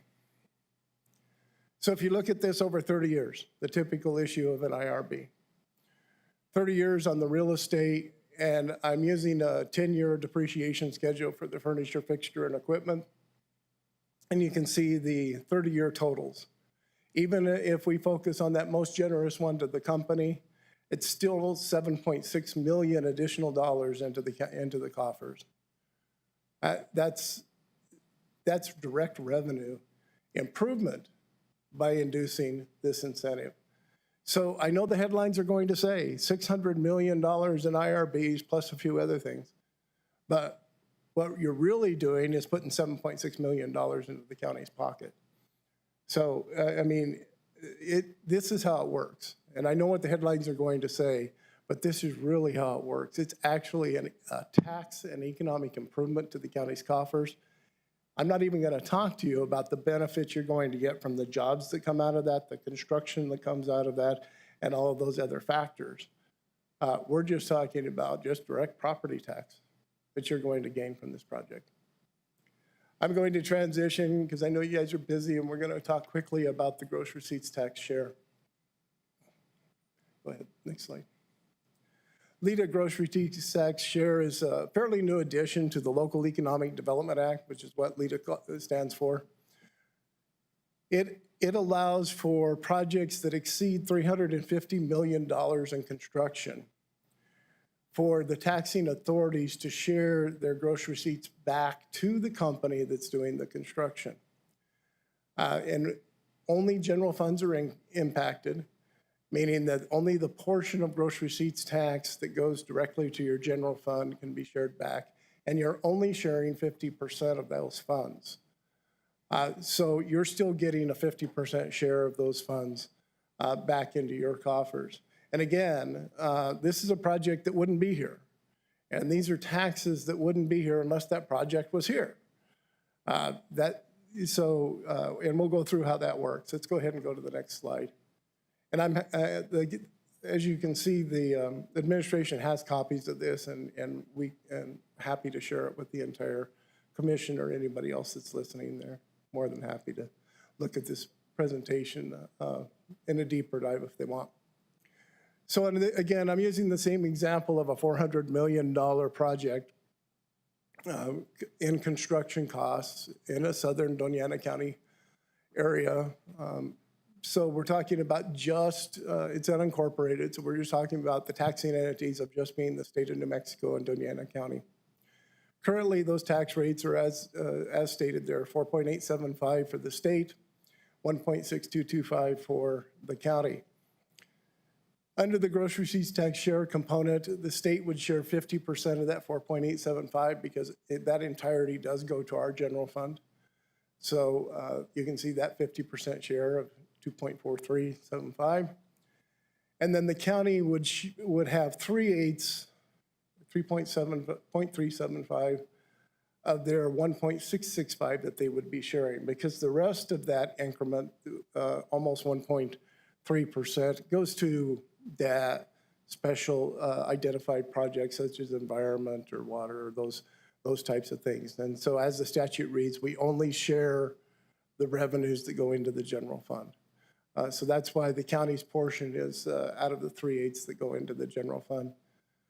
So as you can see on this project, $400 million. The project total gross receipts tax for the state would be $19.5 million. For the county would be $6.49 million. And then the gross receipts tax share would be the portion that goes back to the company. And then the net is what the state would get and what the county would get out of that. So you can see on the total, out of the $25 million project, we'd share $11 million back to the company, and we'd keep $14.7 million collectively between the city and the county and the state. So again, let's go ahead and go to the next slide. See that big zero there? That's how much gross receipts tax we collect on that property right now today. And if this project comes in, you can see what the income would be, $14.7 million. That's the income. Again, we're not giving anything away. We're making $14.7 million by utilizing this incentive to bring this company in. We can go ahead and go to the final slide here. So this project, if we do IRBs on it, and if we do GRT share on it, our total income without this project being here for 30 years would be $293,000. If we were to do a $600 million IRB at 95% abatement and do the GRT share, the total income for the area would be $22 million. Pretty substantial difference. Net gain, $22 million, $124,590. We can go ahead and go to the last slide. I think that is the last slide. Okay. I'm happy to answer any questions you have about this or anything else that's on your mind concerning economic development. And these are just two tools that we have in the toolbox. They're two of our best tools, admittedly, but they're only two of the tools we have in our toolbox. But I think it's really important for everybody to understand, and not so much the commissioners, I think you guys know it, but I think it's really important that the general population understands we're not giving things away. We're making investments that are actually going to improve not only the overall economic good of the county, but we're actually improving our tax. So then we can do bicycle trails and improve roads and do the things necessary that we need to do as a government. So again, thank you for having me here, Mr. Chair, members of the commission, and I'm happy to answer any questions. Wonderful. Thank you for this awesome presentation. Commissioners, do you have any questions? Mr. Chair. Yes, I have of a course, quick question. Commissioner Reynolds. Yeah, I noticed that you actually represented this property as being worth, I think, 200 million or 400 million without any development, without any improvements on it. So if in fact we're going to have a company move in and actually develop the property and put buildings on it, put roads on it, or whatever, that would increase the value.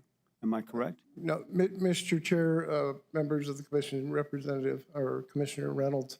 No, what I'm representing there is that the bare ground right now, what the tax you're receiving on it as nothing on it. I agree. Okay. But and I'm then saying- with those improvements, Correct. With those improvements at the abated rate, you're still having this additional income. But it's, Now, granted, if you didn't abate it, and miraculously that $400 million investment, yes, it would be a much higher number. But I would argue, and there is a strong clause in the industrial revenue bond statute that says, but for not this incentive, this project would not happen, which is what the county commission needs to weigh when they induce the IRB. Then the investment wouldn't be made. well, my question is this, though. If we have a company that's going to be moving onto this property and building, let's say, a warehouse. Correct. Okay, that is going to affect the property value. Correct. Okay, so my question is, if we do the abatement, we do the IRB, and the property value goes from 400 million to, let's say, 800 million, does that not increase our income, number one? And number two, does it not help them to have more money to pay off the IRBs? How does that work? Because if we make the assumption we're only talking about the property with no improvements, then yes, we have a value. When we get the value up here, how does that affect the GRT, the tax, and the income to the county and the state? The impact on the incremental increase is going to be the same. The impact is going to be the same if you induce the IRB. The incremental improvement, whatever that value is today, you add that $400 million, you're still going to have that incremental improvement. So we're going to get, so if we say we talk about the land at 400 million, we do 400 million worth of improvements with the company on top of that, then our income will not be 22 million, but it'll be 44 million. Is that what I'm reading? Mr. Chair, members of the commission, Commissioner Reynolds, no. Your incremental increase would be the same.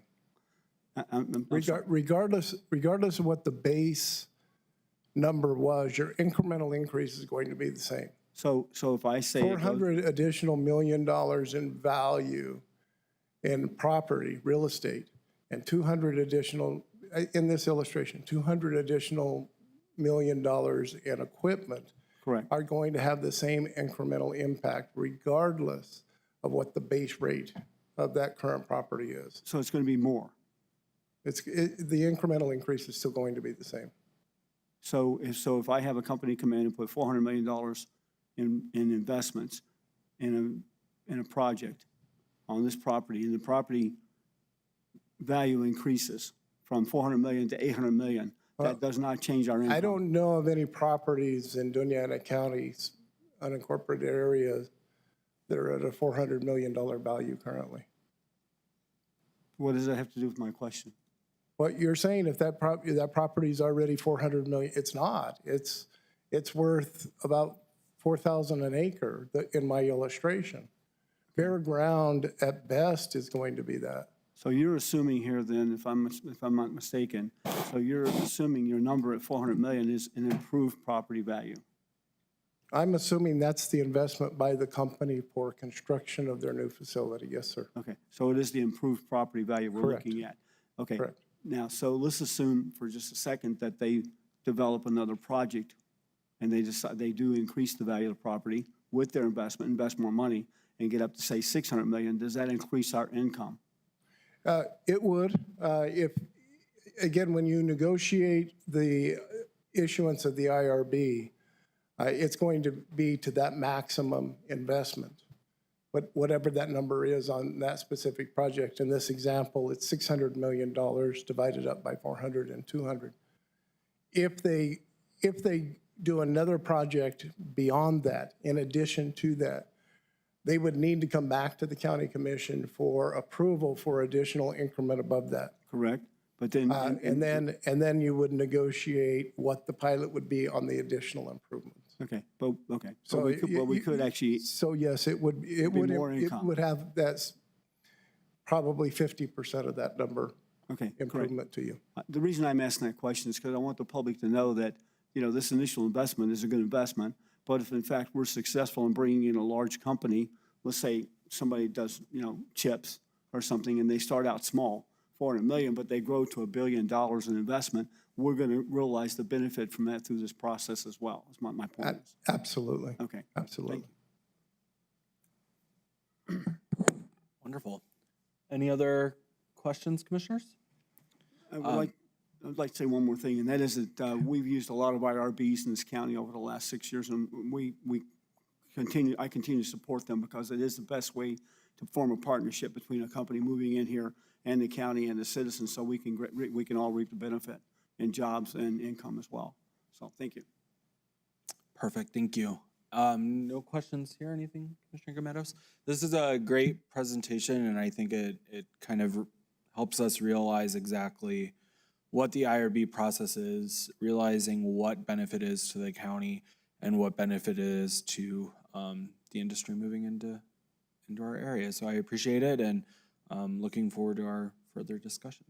Thank you. All right. Thank you, guys. Thank you very much. Have a good day. Thank you. Any other staff input? Yeah, actually, our assessor is in the back. I know she stepped in just a few minutes after we moved on to staff input, if it's okay with you, sir, and that will be all. Madam Assessor?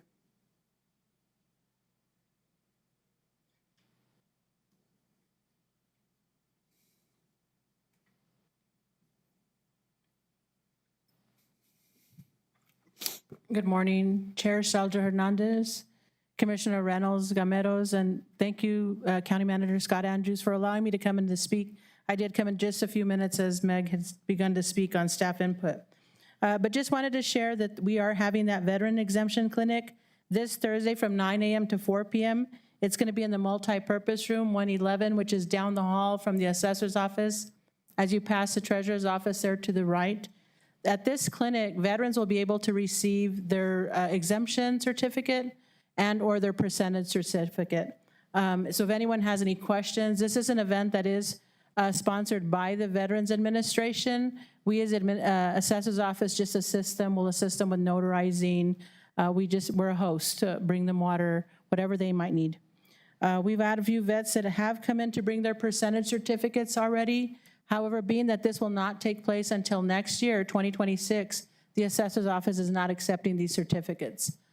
So once next year rolls around, the veterans are more than happy to bring the percentage certificates. There's just so much happening between now and the end of the year. If we start having these, we don't want to drop the ball, lose somebody's percentage certificate, because there's nothing we can do to put it in our system yet. As we have had some veterans that have come in and said they were told they could already bring those. This is incorrect information.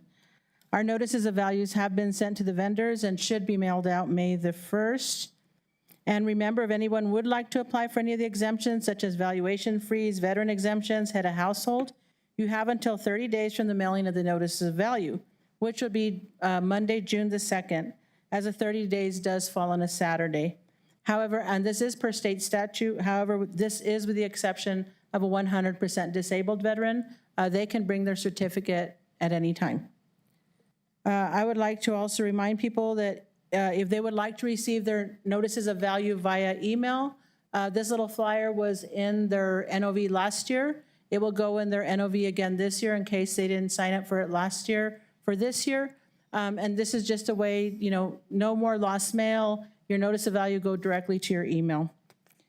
I would also like to thank our assessor's office staff and supervisors who worked diligently to get all of our notice of values processes finalized. We appreciate everyone's efforts and dedication. We had many come in over the weekends, come in early, stay late, do a lot of extra work to make sure that the notices of value were going to be sent out. And last but not least, as I always say, our office is here to serve. If anyone does have any questions for the assessor's office, please reach out. Stop by. We have people that stop by and ask questions that don't apply to our office. We do assist them to try to get them in the right direction. But if it's anything to do with the assessment, your notice of value, any exemptions that we offer, please reach out. We are here to serve. And once again, I apologize again. Thank you for your time. I appreciate it. Thank you. Yes. I'm sorry, Mr. Chair.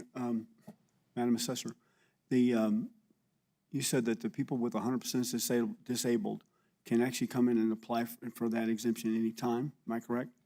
Yes, sir, Commissioner Reynolds, that is correct. Okay. Since the new state statute allows for people with less than 100%, do they also have the flexibility to come in and file any time, or are they on a schedule? I think I heard you say they're on a schedule, and they're not like the ones that are 100% disabled. Yes, sir, Commissioner Reynolds, that is correct. And then we're not sure, that is per state statute, that it does say veterans with a 100% exemption do not have to follow the 30 days after the notices of value.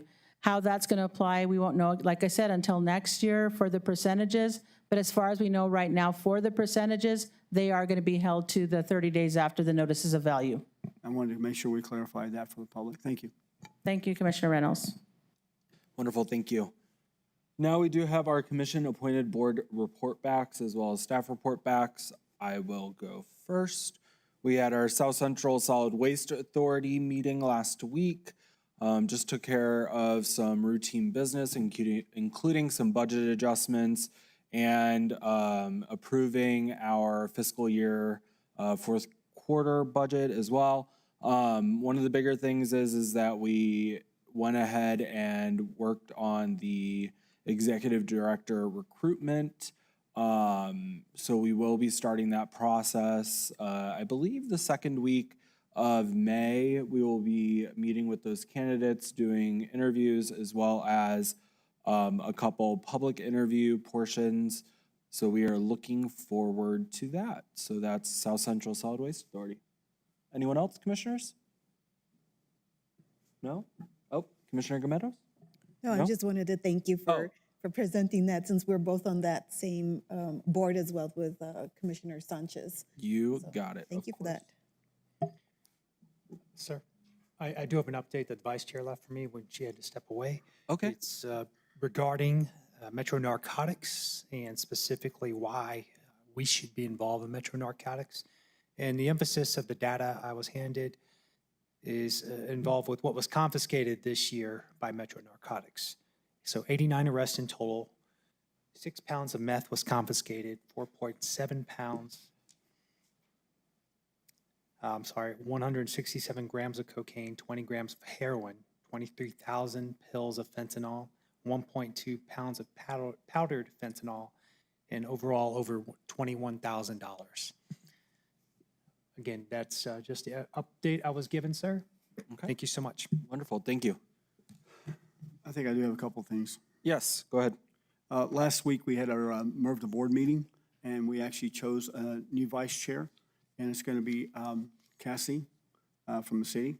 And I'm going to remain on the board as one of the executive board members, as a previous chair and vice chair. And the other thing I did last week is I participated in the Lance Fair for the schools, where they actually had the kids come out and talk to people about Career Day. Participated in that. We also had the Chaparral committee meeting last week. Nothing really to talk about there, except it was a good meeting. And we have another one coming up, first part of May, second Monday in May. And that's all I've got. Thank you. Wonderful, thank you. Any staff report backs? Seeing none. Before we head into our presentations portion, and we did have item number 18 already with Mr. Roper's presentation during staff input. We're gonna go ahead and take a 15-minute break if we could. So that will be 11:05. We will call this meeting back to order.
That's not what this is.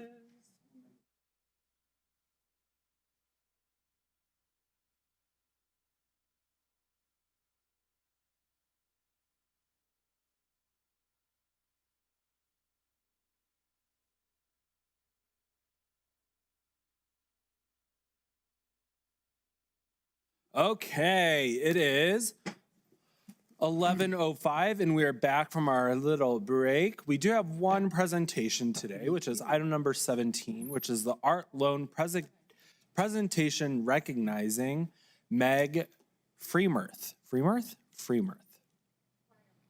Fryermuth. Got it. Welcome, Deb. Good morning, Mr. Chair, Commissioners. So as you know, by way of history, we recently passed the Art in Public Places resolution and established that program. But well before that, Ms. Fryermuth had donated a piece of art for us, a 10-piece panel of art that you'll see up on the display. This started in 2015 that she loaned us this piece of art. It has been a centerpiece in our rotunda that's frequently visited and admired by visitors. It is titled Leap, It Is Unchanging, It Trembles Sweetly, and it is of our Organ Mountains. So the initial 10-year loan period expired, and so Meg reached out to us and offered to extend it for an additional 10 years. So we wanted to recognize her and thank her and ask her to please come up so we can introduce her to you and share a little bit about the inspiration for her artwork. Oh, it's gorgeous. Hello. Thank you. I just have a statement I'd like to read about this piece. I made this painting, Leap, It Is Unchanging Yet Trembles Sweetly, from September to November 2008 during my second to last semester at New Mexico State University. It consists of 10 panels, which I worked on 2 at a time, and is 5 feet tall by 25 feet long. I first had visions of making a piece like this after going to Los Angeles with some fellow art students in May 2008, thanks to a J. Paul Taylor Travel Scholarship Award. A Carol Walker retrospective at the Hammer Museum had a particular effect on me. How she filled large rounded spaces with her continuous paper silhouettes based on collective trauma and pain left me envisioning bigger possibilities for my own work. I wanted to create a piece with multiple panels that could hang on a rounded wall. I wanted each panel to stand on its own while also being part of a whole. And ultimately, this piece came from a well of pain and grief. Someone who told me to always follow my dreams, stand up for myself, and never give up, passed away in these mountains in January 2006. And suddenly I couldn't look at them without feeling fear and sadness.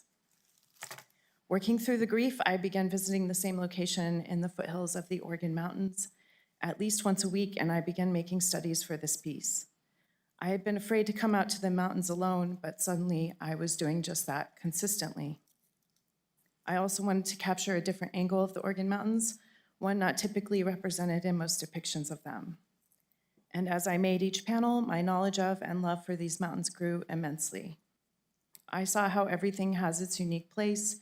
It is a necessary part of a whole, and could see these qualities reflected throughout our community.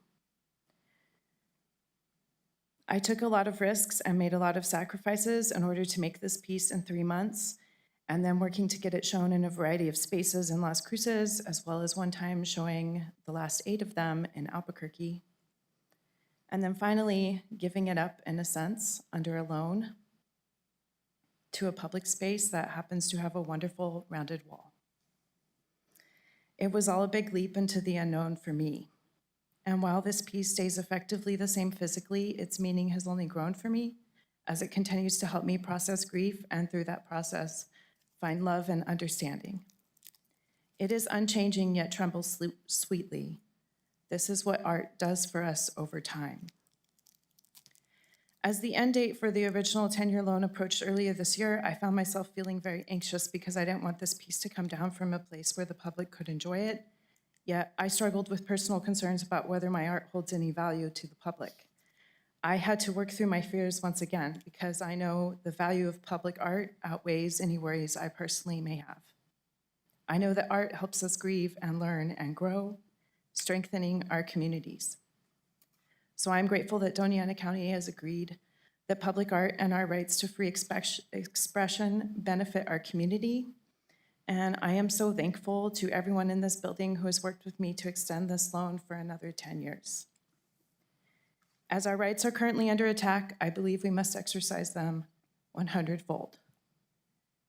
Loaning some of my artwork to a public space is just one way that I know how to do that. And I thank you all for your time here today and for your services to our community. Thank you. Mr. Chair, if I may. Yeah.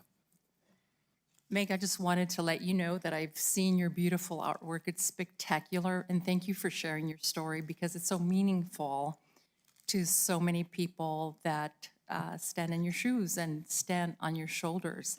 And when I see this beautiful piece, to me, it signifies peace, joy, and hope. So thank you for giving that to me. Thank you so much, Commissioner Chaparro. You know, it is a wonderful piece. It kind of does make the rotunda what it is, and it's been there for 10 years, and it literally people love taking photos in front of it, especially when we do our marriage ceremonies, especially on Valentine's Day. And it's captivated so many people. My children love it every time they literally run around the rotunda. They always love it. So I just want to say thank you for entrusting us with your work for another 10 years. We appreciate it more than you'll ever know. And I love your story. I did not know that's what this piece meant, and I am so glad that you shared that with me today. So thank you. Thank you, Mr. Chair. Mr. Chair? Yes, Commissioner. You know, Meg, I feel the same. My daughter's an artist, and she has been for years. And it's always great to try to understand the spirit behind the work and why it's there and what it represents.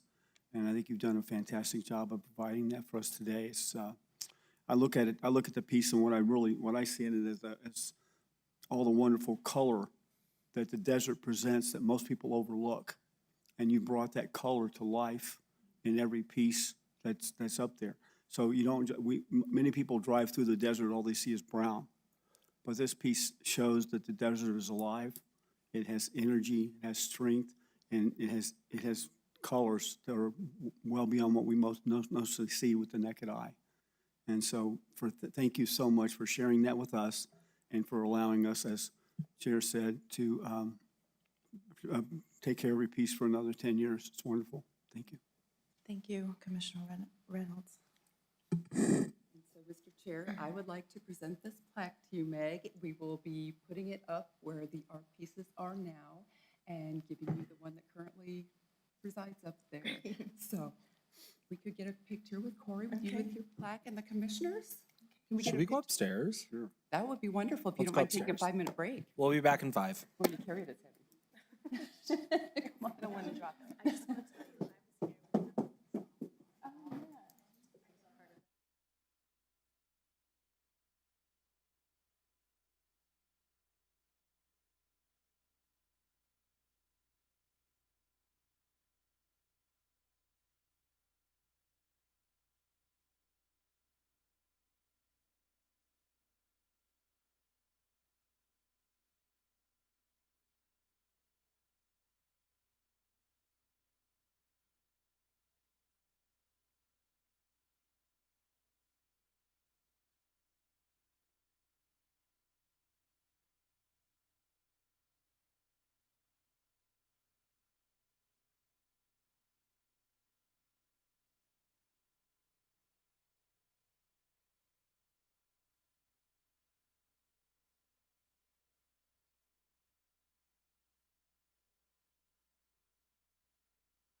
It is 11:19 and we're back from our 5-minute field trip.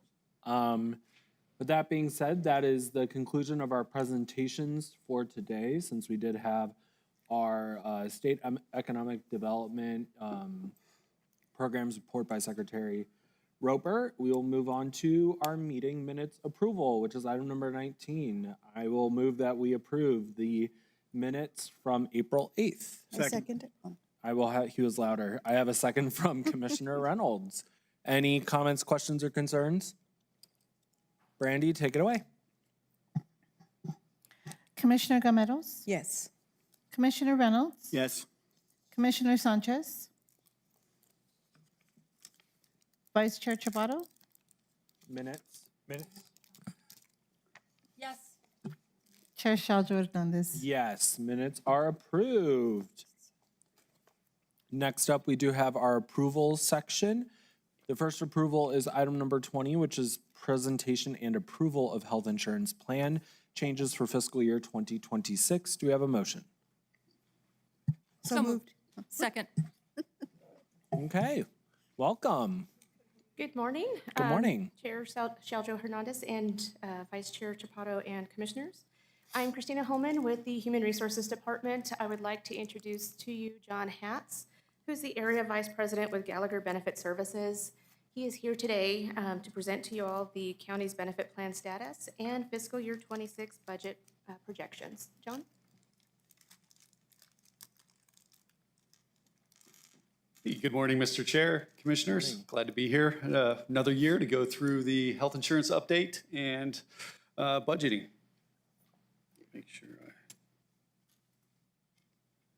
So a quick summary of the state of the plan, just to add a little color to it. As you know, the county is self-funded for their medical and prescription drug benefits. That means the county is the insurance company, so we try to run it as so. You take on the risk, so when we're doing projections, setting your budgets, setting the rates, we certainly keep that in mind, that you essentially are the risk taker.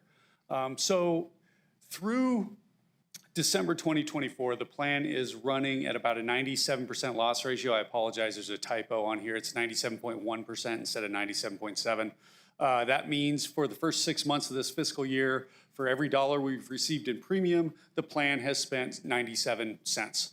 So it's running about right at expected, maybe a little bit below for the first 6 months, but we expect that to go higher over the last 6 months. So all in all, it's running right as expected for this year. Prescription drugs, we always keep an eye on this. As you know, you can't watch a commercial or two without seeing some sort of a drug being pitched. Currently, your drugs are 22% of your total claims. That's right in line. 18 to about 24% is kind of where we'd like to see prescription drugs. There are some severity going on in the utilization. We have 12 claimants right now that you can see make up almost 40% of your claims. So obviously we keep an eye on the larger claims and make sure that the county is protected from catastrophic exposure. So all said and done, what does that mean for the upcoming budget effective 7/1/2025 is an estimated needed increase of 8.7%. So just to add a little additional context to that, the last 3 or 4 renewals have been below trend. So they've gone 4%, 0%, and 1.2% the last 3 years, which is well below medical inflation. This is pretty much right in line with medical inflation. So you can see the claims are kind of regressing back up towards the mean. It's not the most appealing number, but to give you an idea, medical trend is a little over 7% annually, and prescription drug annual trend is about 11%. Annually. So when you blend those together, you get about 8.5%, 9% trend. So the county's experience is over the last couple of years operating below that and is now kind of regressing back up to the mean. And for, again, our estimated needed increase is right at 8.7%.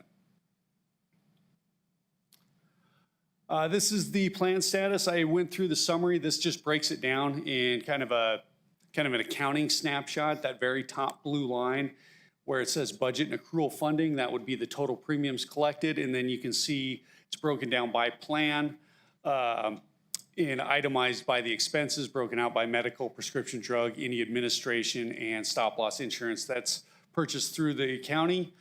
We add that up, compare that to the revenues, and that's where we get the loss ratio of 97%. And again, this is the kind of the plan status through the 6 months. This next slide, I won't go through every number on here. I'm sure you're disappointed in that. But this is a snapshot of our methodology on how we project the future. So yes, we take into account the first 6 months of the plan year, but we also look farther back and we look at 2 periods of complete 12 months and blend them together and project that forward to get what we think your fiscal year 26 costs are going to be. This just breaks it down for our methodology. You can see our trends there, 7.4% for medical, 11% for prescription drugs. We're weighting the current period at 80%, the prior period at 20%. It's just underwriting and actuarial methodology. All this is within those professional standards. Add in any fixed costs. So we take the projected claims, add it to the fixed costs, the cost of administration, add those two together, compare it to what you're currently paying today, and the difference is the needed increase, and that's how we come up with the 8.7. So this is in annual numbers, so we can see the projected paid claims ended about 11.8 million. The fixed costs are about 4.2 million. Adds up to a little over 16 million. Your current funding is at 14.8 million. So the delta there, the difference, is how we get to that 8.7%. That tells us what the needed increase is. And then again, also to note, we haven't contemplated any plan design changes. The same level of benefits are staying in place for this current year, other than a very minor change on the high deductible health plan, and that's more due to IRS regulations. The current deductible is $1,600. The IRS says in order to maintain your qualified high deductible status, you need to move it to $1,650. So that's the only plan design change being contemplated. And again, that's not any strategic or cost-saving measure that's directed through the IRS to maintain qualified status. So folks who elect that plan can have a health savings account associated with that and put in pre-tax dollars to pay for their qualified medical expenses. So we want to make sure that we're following the IRS guidelines because that's an important component of that plan. This gives you an idea with that 8.7% increase, what the current funding rates are compared to the projected on a monthly basis. And then the next slide here, more importantly, shows it on a biweekly basis and compares what the employee is deducting out of their paycheck today and what that increase means for them tomorrow based on that increase. So you can see if you're in the PPO plan and you're a single, it's going to go up about a little over $8 per pay period and about $24 if you're in family coverage. And if you're in the high deductible health plan, you go up about $7 if you're single and about $20.57 if you're in the family coverage tier. So that is all I have to you today with respect to the, the overall increase and the impact, and I will certainly more than happy to address any questions. Thank you so much for that presentation. So we are being asked to accept the 8.7% increase for FY26, correct? That's correct. Okay. Commissioners, any comments, questions, concerns, always? Yes, go ahead. Mr. Chair, I have a dumb question, I think, or a question I can't figure out. Let's say we go to 130% for some unknown reason of expenses. Is there any kind of aftermarket insurance that we can get to cover any kind of additional amount it might cost us? So let me. Or is that something that people would normally do? So let me make sure I understand your correction. If your experience goes way high, 130% over expected or something like that. So One option would be you still maintain self-funded, your just future increase is large to make up for that gap. Or we put in place a multi-year strategy to try to get the revenues to match the expenses. The county currently is very well reserved, so there is a rainy day fund, if you will. There is a protection reserve fund in place to cover those catastrophic situations. And then also the county has stop loss insurance in place that helps protect the cash flow of the county. So anybody that has a large claim over, say, $150,000, that is insured. So that helps protect it. So unless there is something incredibly unforeseen, that kind of scenario is about as protected as well as it could be.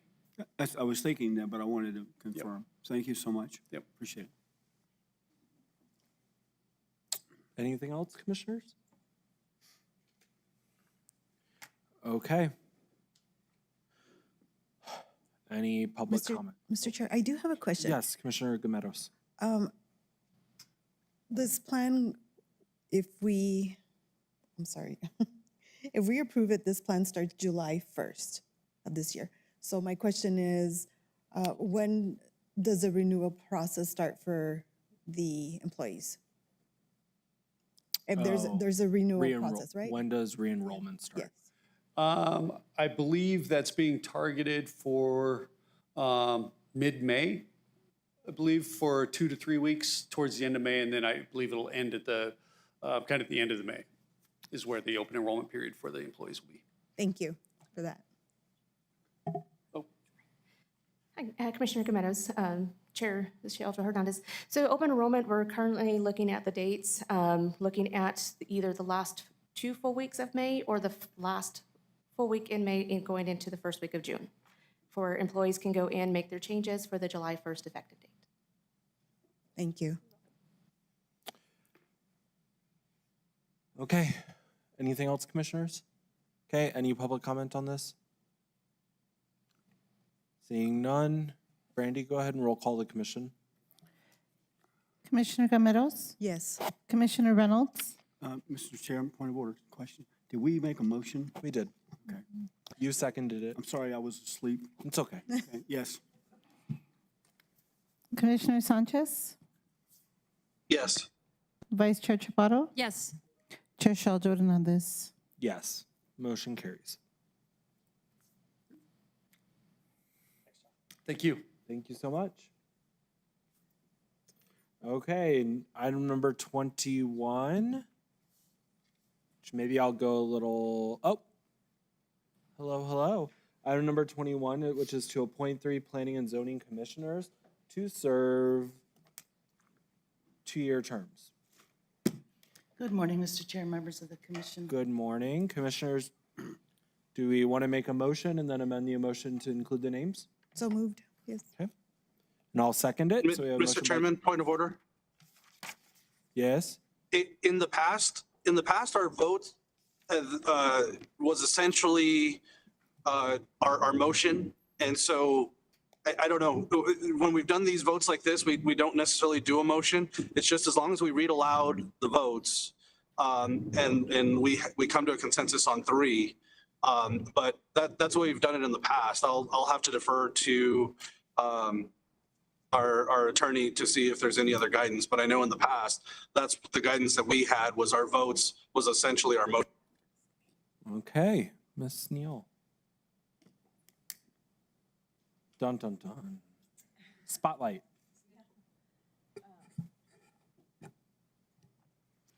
Mr. Chair, I don't think that, I think that either way is fine, whichever you choose to proceed with. Okay. All right. And thank you, Mr. Chairman, for getting that. I think if you've got a motion and a second ready, we'll move forward as is. Thank you. Okay, perfect. Thank you. Okay, so we do have a motion and a second. Is that okay? Okay. We'll continue on. Continue. Thank you. Welcome. Thank you. And we have received 5 applications for the Planning and Zoning Commission to serve a 2-year term. The first is Dr. Robert Bob Zerniak. He's currently the vice chair and the P&Z member. He was originally appointed by the BOCC in 2013 to fill a vacancy. He has over 30 years' experience working with local governments throughout the state of New Mexico on land use and transportation issues, and he is a retired NMSU professor in urban planning and geography. He also served on the Extraterritorial Zoning Commission in the late 90s, where he was chair. Dr. Zerniak states that he would like to seek reappointment on his desire to serve the county because his concern is for the fair treatment of all citizens who come before the board and his ability to work with the planning staff and the P&Z Commission to review all land use cases. He resides in the county in the Telbrook area. I believe Dr. Zerniak had a conflict today and was going to try to attend via WebEx, but I'm not sure he was able to. So the second applicant we have is Gabriel Duran Jr. He is currently a qualified broker and owner of A Mountain Realty since 2023, and he has 10 years' experience in sales, business, local, and state networking. His background includes skills in project management, public relations, teamwork, and time management, just to name a few of his qualifications. He has a bachelor's degree in government law and society and a master's in public administration, both from NMSU. Mr. Duran states that throughout his career, he has developed a deep understanding of zoning regulations, land use policies, and the economic factors that shape sustainable development. And he resides in the city in the Hoagland Road area. And I do believe he is present today that he can introduce himself to you. Let's get through all of them. Okay. And then we'll have them come up if they're present. Perfect, thank you. Thirdly, we have Abby Gallegos. She is currently the Director of Insurance at Stero.io, which is a New York technology company specializing in capacity APIs since November of 2021. From 2017 to 2021, she was Executive Vice President of Operations at Zaguro Insurance Services and the Chief Placement Officers with Willis Towers Watson in San Francisco from 2014 to 2017. Ms. Gallegos has a Bachelor of Science degree in Economics and Political Science from Fairleigh Dickinson University and says that she is very interested in joining our commission. She resides in Mesilla and currently works remotely in both California and New Mexico. Crystal Garcia also applied, and she is currently an associate broker and realtor with Exit Realty Horizons since 2020, and she has 15 years' experience in architectural park planning and design. Her background includes designing functional spaces for landscape design and skate park designs, and enhances community life. Ms. Garcia has an associate's degree in architectural design from High Tech Institute in Phoenix, and states that, quote, being a part of this commission would allow me to directly contribute to thoughtful, sustainable development in Doña County. Ms. Garcia resides in the county, which is north of Highway 70 and Weiner Road. And finally, Bill Zargis. He is the current chair of the P&Z, and he was appointed in November of 2024 to fill a vacancy. And he previously served on the commission from 2012 to 2019, where he was heavily involved with the formulation of both the comprehensive plan and the Unified Development Code. Mr. Zargis retired to Las Cruces in 2010 after a career in industrial sales and management, and he also served on the Clovis Parks Commission from 2008 to 2010 and was formerly on the Candia, New Hampshire School Board, serving several years. Mr. Zargis attended Villanova University and has a master's degree in science from Southern New Hampshire University. Mr. Zargis states that he would appreciate the opportunity to continue serving the residents of Doña County. And he also resides in the county in the Lopez Road area. Wonderful. Okay, thank you for that. All right. If we do have any members or any applicants present today, if you'd like to come up and address the commission, you are more than welcome to.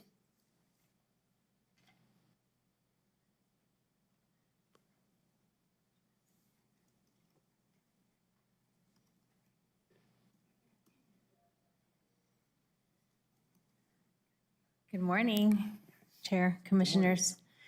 Thank you for the opportunity. I'm happy to apply and I'm happy to serve as a P&Z. My name is Crystal Garcia. I'm the one. I'm associate broker here, architecture degree, decades in that, in other cities as well. So I could, definitely use my knowledge and my connection to the communities I serve all the way to Hatch down to Santa Teresa, Solomon Park, Chaparral. So I speak with a lot of people and I hope that I can be of good use to the county. Okay, Thank you. thank you.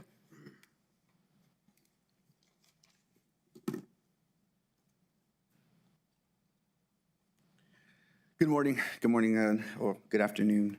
My name is Gabriel Dudon Jr. I am a lifelong resident of Las Cruces, Doña County. I am interested in serving in the Planning and Zoning Committee. With my extensive expertise in real estate and, that goes to land, commercial, residential, and my master's degree in public administration, I am eager to contribute my expertise to support the responsible growth and development of our community. I have well-connected, and I'm an active member of the community. I talk to the constituents on a regular basis and involved in a lot of other community projects. And I feel like I will bring a balanced seat to the committee to where we can balance the integrity and the culture of the county, at the same time looking for economic development and prosperity as we grow as a county. So thank you for your time. Thank you.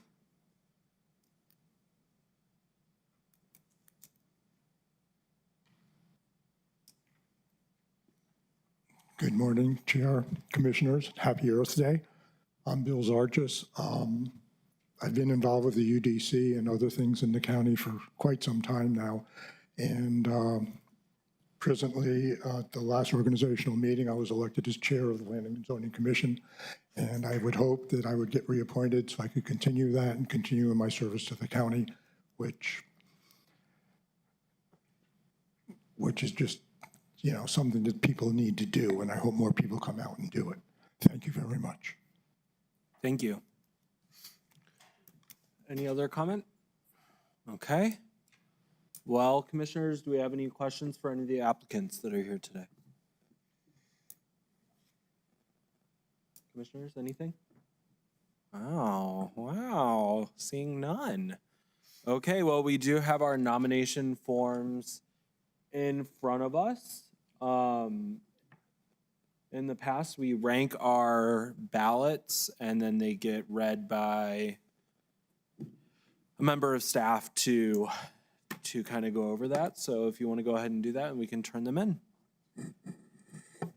Yes, Mr. Chair, if you would just select three of the 5 candidates, and then we'll tally the votes. And if there's a tie, we'll resend out the ballot again.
Okay, so Dr. Zerniak received 4 votes, Crystal Garcia received 3 votes, and Bill Zargis received 5 votes. So those are the top 3. Do I need to read how they all voted? Should that be part of the record, or? And we have I in the believe past. so, yes. Okay. Yeah, we have in the past. Yep, go ahead. Okay, so Commissioner Gameros voted for Gabriel Duran Jr., Crystal Garcia, and Bill Zargis. Commissioner Reynolds voted for Dr. Zerniak, A.B. Gallegos, and Bill Zargis. Commissioner Chaparro voted for Bob Zerniak, Crystal Garcia, and Bill Zargis. Commissioner Sanchez voted for Bob Zerniak, Crystal Garcia, and Bill Zargis. And Chair Hernandez voted for Bob Zerniak, Gabriel Duran, and Bill Zargis. So the top 3 are Zerniak, Garcia, and Zargis. Wonderful, thank you. So Thank now you. do we want to make an amendment to our motion to vote for these 3 individuals in as commissioners? Make a motion that we appoint these 3 individuals to the Planning Commission Board for the next 2 Okay. years. Second. Okay, so we have a motion and a second, and that is to reappoint Bob Zerniak, to reappoint Bill Zargis, and to appoint Crystal Garcia. Brandy, go ahead and roll calls. Commissioner Gameros, Yes. Commissioner Reynolds, Yes? Commissioner Sanchez. Yes. Vice Chair Chaparro, Yes. Chair Shaljo Hernandez. Yes. Motion carries, and welcome to our new commissioner and to our 2 reappointed commissioners. Okay, with that, we do have our commission input follow-up. If any commissioner would like to give follow-up input today. Mr. Chair, Yes, Commissioner, I would like to make a comment. go ahead. During public input today, there were several people who had great comments and different positions and positions of what this board has taken. Looking back at the history of my life, my father was a pastor, and I spent several years going to church as a young man. And after I left home, my father actually told me that he had some people come to his congregation that didn't agree with what he preached and didn't practice the same religion that he did. And so I asked him a question. I said, "So what did you do?" He said, "I asked him to leave the church." And I said, "Why?" He said, "Well, because they don't practice life and behavior and religion the way I do." And I said, "But isn't your mission to bring people into the church as opposed to push them out? And since you're not down on the corner preaching, and you're not going to the doors and knocking to the people and knocking the doors of people and meeting them and basically going out and finding people to convert, if they come to your church, it seems like the obvious thing is to try to figure out a way to convert them rather than push them away." I said that because it's the time I stopped really understanding my father's faith at that time. And what I saw in the public today was something similar. It's like there's no one up here that I even challenge or question what their religious belief is. However, some of the people in the public input today, just because we didn't agree with them or didn't practice the same way they did, chose to tell us that we were wrong. I'm not going to say how they said it. I'm just going to say, go back and look at the public input, and at least 3 people kind of attacked our positions, not knowing anything about us. And my God, as my father would say, was a God of love, not a God of war. And if you really do believe in Christian, okay, then you might want to read the New Testament instead of the Old Testament to find out that Jesus was a God who brought in love and not hate. And so you need to stop and think about exactly what you're saying in public if you're really trying to bring people to your flock as opposed to trying to alienate and push everyone away. We're doing our job as elected officials here. We're not doing our job as religious zealots or religious of any kind. So please allow us to do what we believe we're elected to do, and you can believe whatever you want, we'll believe what we want, and respectfully make your comments and understand that just because you don't know us doesn't mean that you should be attacking us. Thank you. Thank you, Mr. Chair. Thank you. Any other follow-up comments? Mr. Chairman, Yes, I Commissioner. want to apologize for departing earlier. I wanted to just let you know, the reason I departed was because we were celebrating the grand opening of the Sunland Park Mobility and Energy Hub for the South Central Regional Transit District. And unfortunately, because of the scheduling, it was at 10 a.m. It was part of their Earth Day celebration.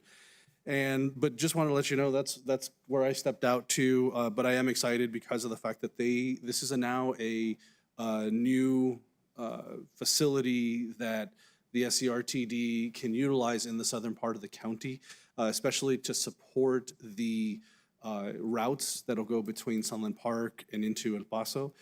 They also now have an additional 3 new EV buses, which brings the total to 5 EV buses in their fleet. And within that location, they have EV chargers that were installed that they use for these buses. It was myself, Mayor Perea, Mayor Murillo of Anthony, and then a representative from NMDOT, Mr. David Harris, and also Rene Romo from Senator Lujan's office. So just I appreciate the opportunity to succeed. I know one message that I was asked to bring back to the commission from NMDOT is that on a state level, the growth of the SCRTD in terms of passengers and the number of miles covered by the district has increased significantly, and they see it as the main reasons is the engagement and the funding by Doña County, which has helped make it one of the, in terms of where they sit now, it really reaches so many residents, and the ridership has increased so much over the past 5 years or so. So the NMDOT wanted to extend their thanks to Doña County for the support of the transit district. 2 other things, and I know I apologize for missing our commissioner input earlier. One has been I wanted to raise the awareness of the executive order by the federal government for the BLM and the Roosevelt Reservation. BLM is now going to be handing responsibility to that 60-foot strip along the border to the Department of Defense and the Army. This is an intent in which to be able to, quote unquote, enforce immigration laws along the border. They're going to be doing a pilot program in Arizona and New Mexico. I don't know if they're going to reach as far into Doña County, but the intent is that anybody crosses, they are now criminally trespassing. It's not immigration, it's trespassing, which then I'm just guessing, extrapolating that then according to statements by BLM, they're going to hand those people over to local authorities. So I'm assuming that they plan to, if Army comes in and does immigration enforcement or arresting for criminal trespassing, they're going to work with possibly DASO and other law enforcement agencies that will come to our detention center, which then will allow ICE to come in and do immigration enforcement in that way. And that's the way they're going to skirt around the Constitution and the laws. I have serious concerns about that. We know we have our Safe Communities resolution, and so we'll have to monitor that. In my mind, I hope we monitor that closely and figure that out. But more disturbing is the fact that they're going to use the Army for this reason. And the reason I say that is because of the fact that the solution from the federal government or the White House is to bring the Army in for this. And that's ridiculous because of the fact that when it comes to immigration enforcement, the Border Patrol is so understaffed and they have not been able to fill their open positions. This is not about not having funding, not about having staff, not about having any of that. It's just they can't get the heads to fill that. So they're going to go and use our armed forces for that reason. The Border Patrol has about, I believe some numbers that I saw, has about I think they've increased from like 1% to a 4% rate in which from applicants to actually becoming a Border Patrol agent, 4%. And instead of addressing their hiring issues and the requirements of that, they bring the Army in. So as we move forward, hopefully we're aware of that, we monitor that, and then we can figure out if there's a need. My hope is as a commission, if there's a need for us to respond, we can determine that path forward. And then the last one, and I know from our prior BOCC meeting, we had a gentleman, Mr. Mark Veith, who comes shouldn't say that. I was gonna say religiously, no pun intended, to come to speak at public input. And I was disturbed by his comments during the last meeting where he showed up in full fatigues. And I think, he has a response and he is opposing some of the views of other individuals or the county commission. But he ended up taking that conversation to talk about civil war, talking about the Democrats and the Republicans and how the Republicans could win a civil war because they serve in the army, whatever it is. But that's our thought process of our residents, and we don't need to go there. We may be divided, and I know from this commission, we don't all agree on all of these points, but nowhere do we engage in disrespectful discourse. We listen to each other. Like I said, we don't always agree, but we're always respectful of each other. And I think that's how most people are. And so it's disturbing to hear people in the public starting to bring that up in a public session. And so hopefully, as we look at these differences in opinions, we learn that this is not we don't go that far because, one, we don't need that type of rhetoric. We rope into having discussion, but it bothers me because of the fact that people are now going that far. So hopefully, as our residents, we recognize that and hopefully have some reason as we move forward. So thank you, Mr. Chairman. I'm sorry for being long-winded. Thank you. Any other commission comments? Okay. Seeing none, we have correspondence. Brandy?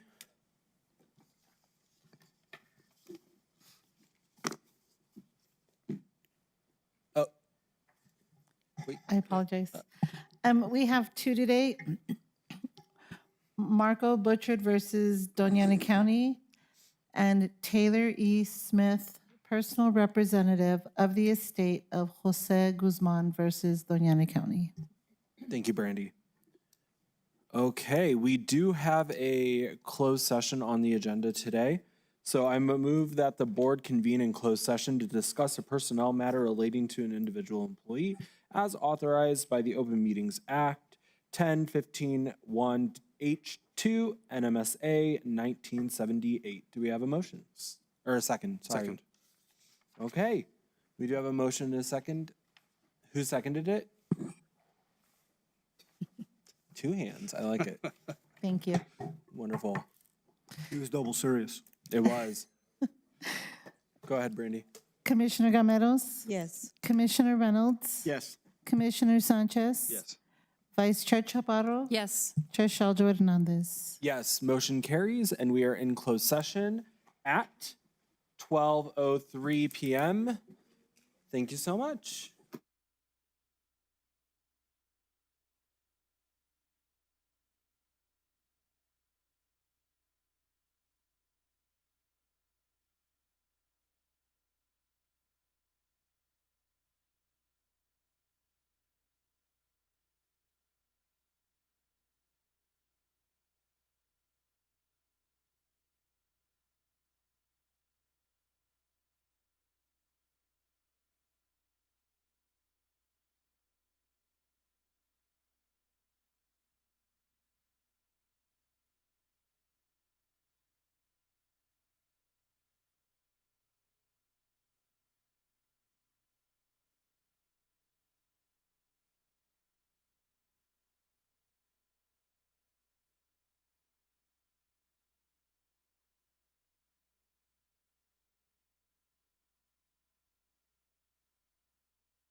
William, you ready? Okay. That's interesting. Let the record state that nothing was discussed in closed session other than the items identified for us to go into closed session. The item is 12:22, and I'm going to call this meeting adjourned. Thank you so much for hanging out, everyone. I appreciate it. I feel like there should be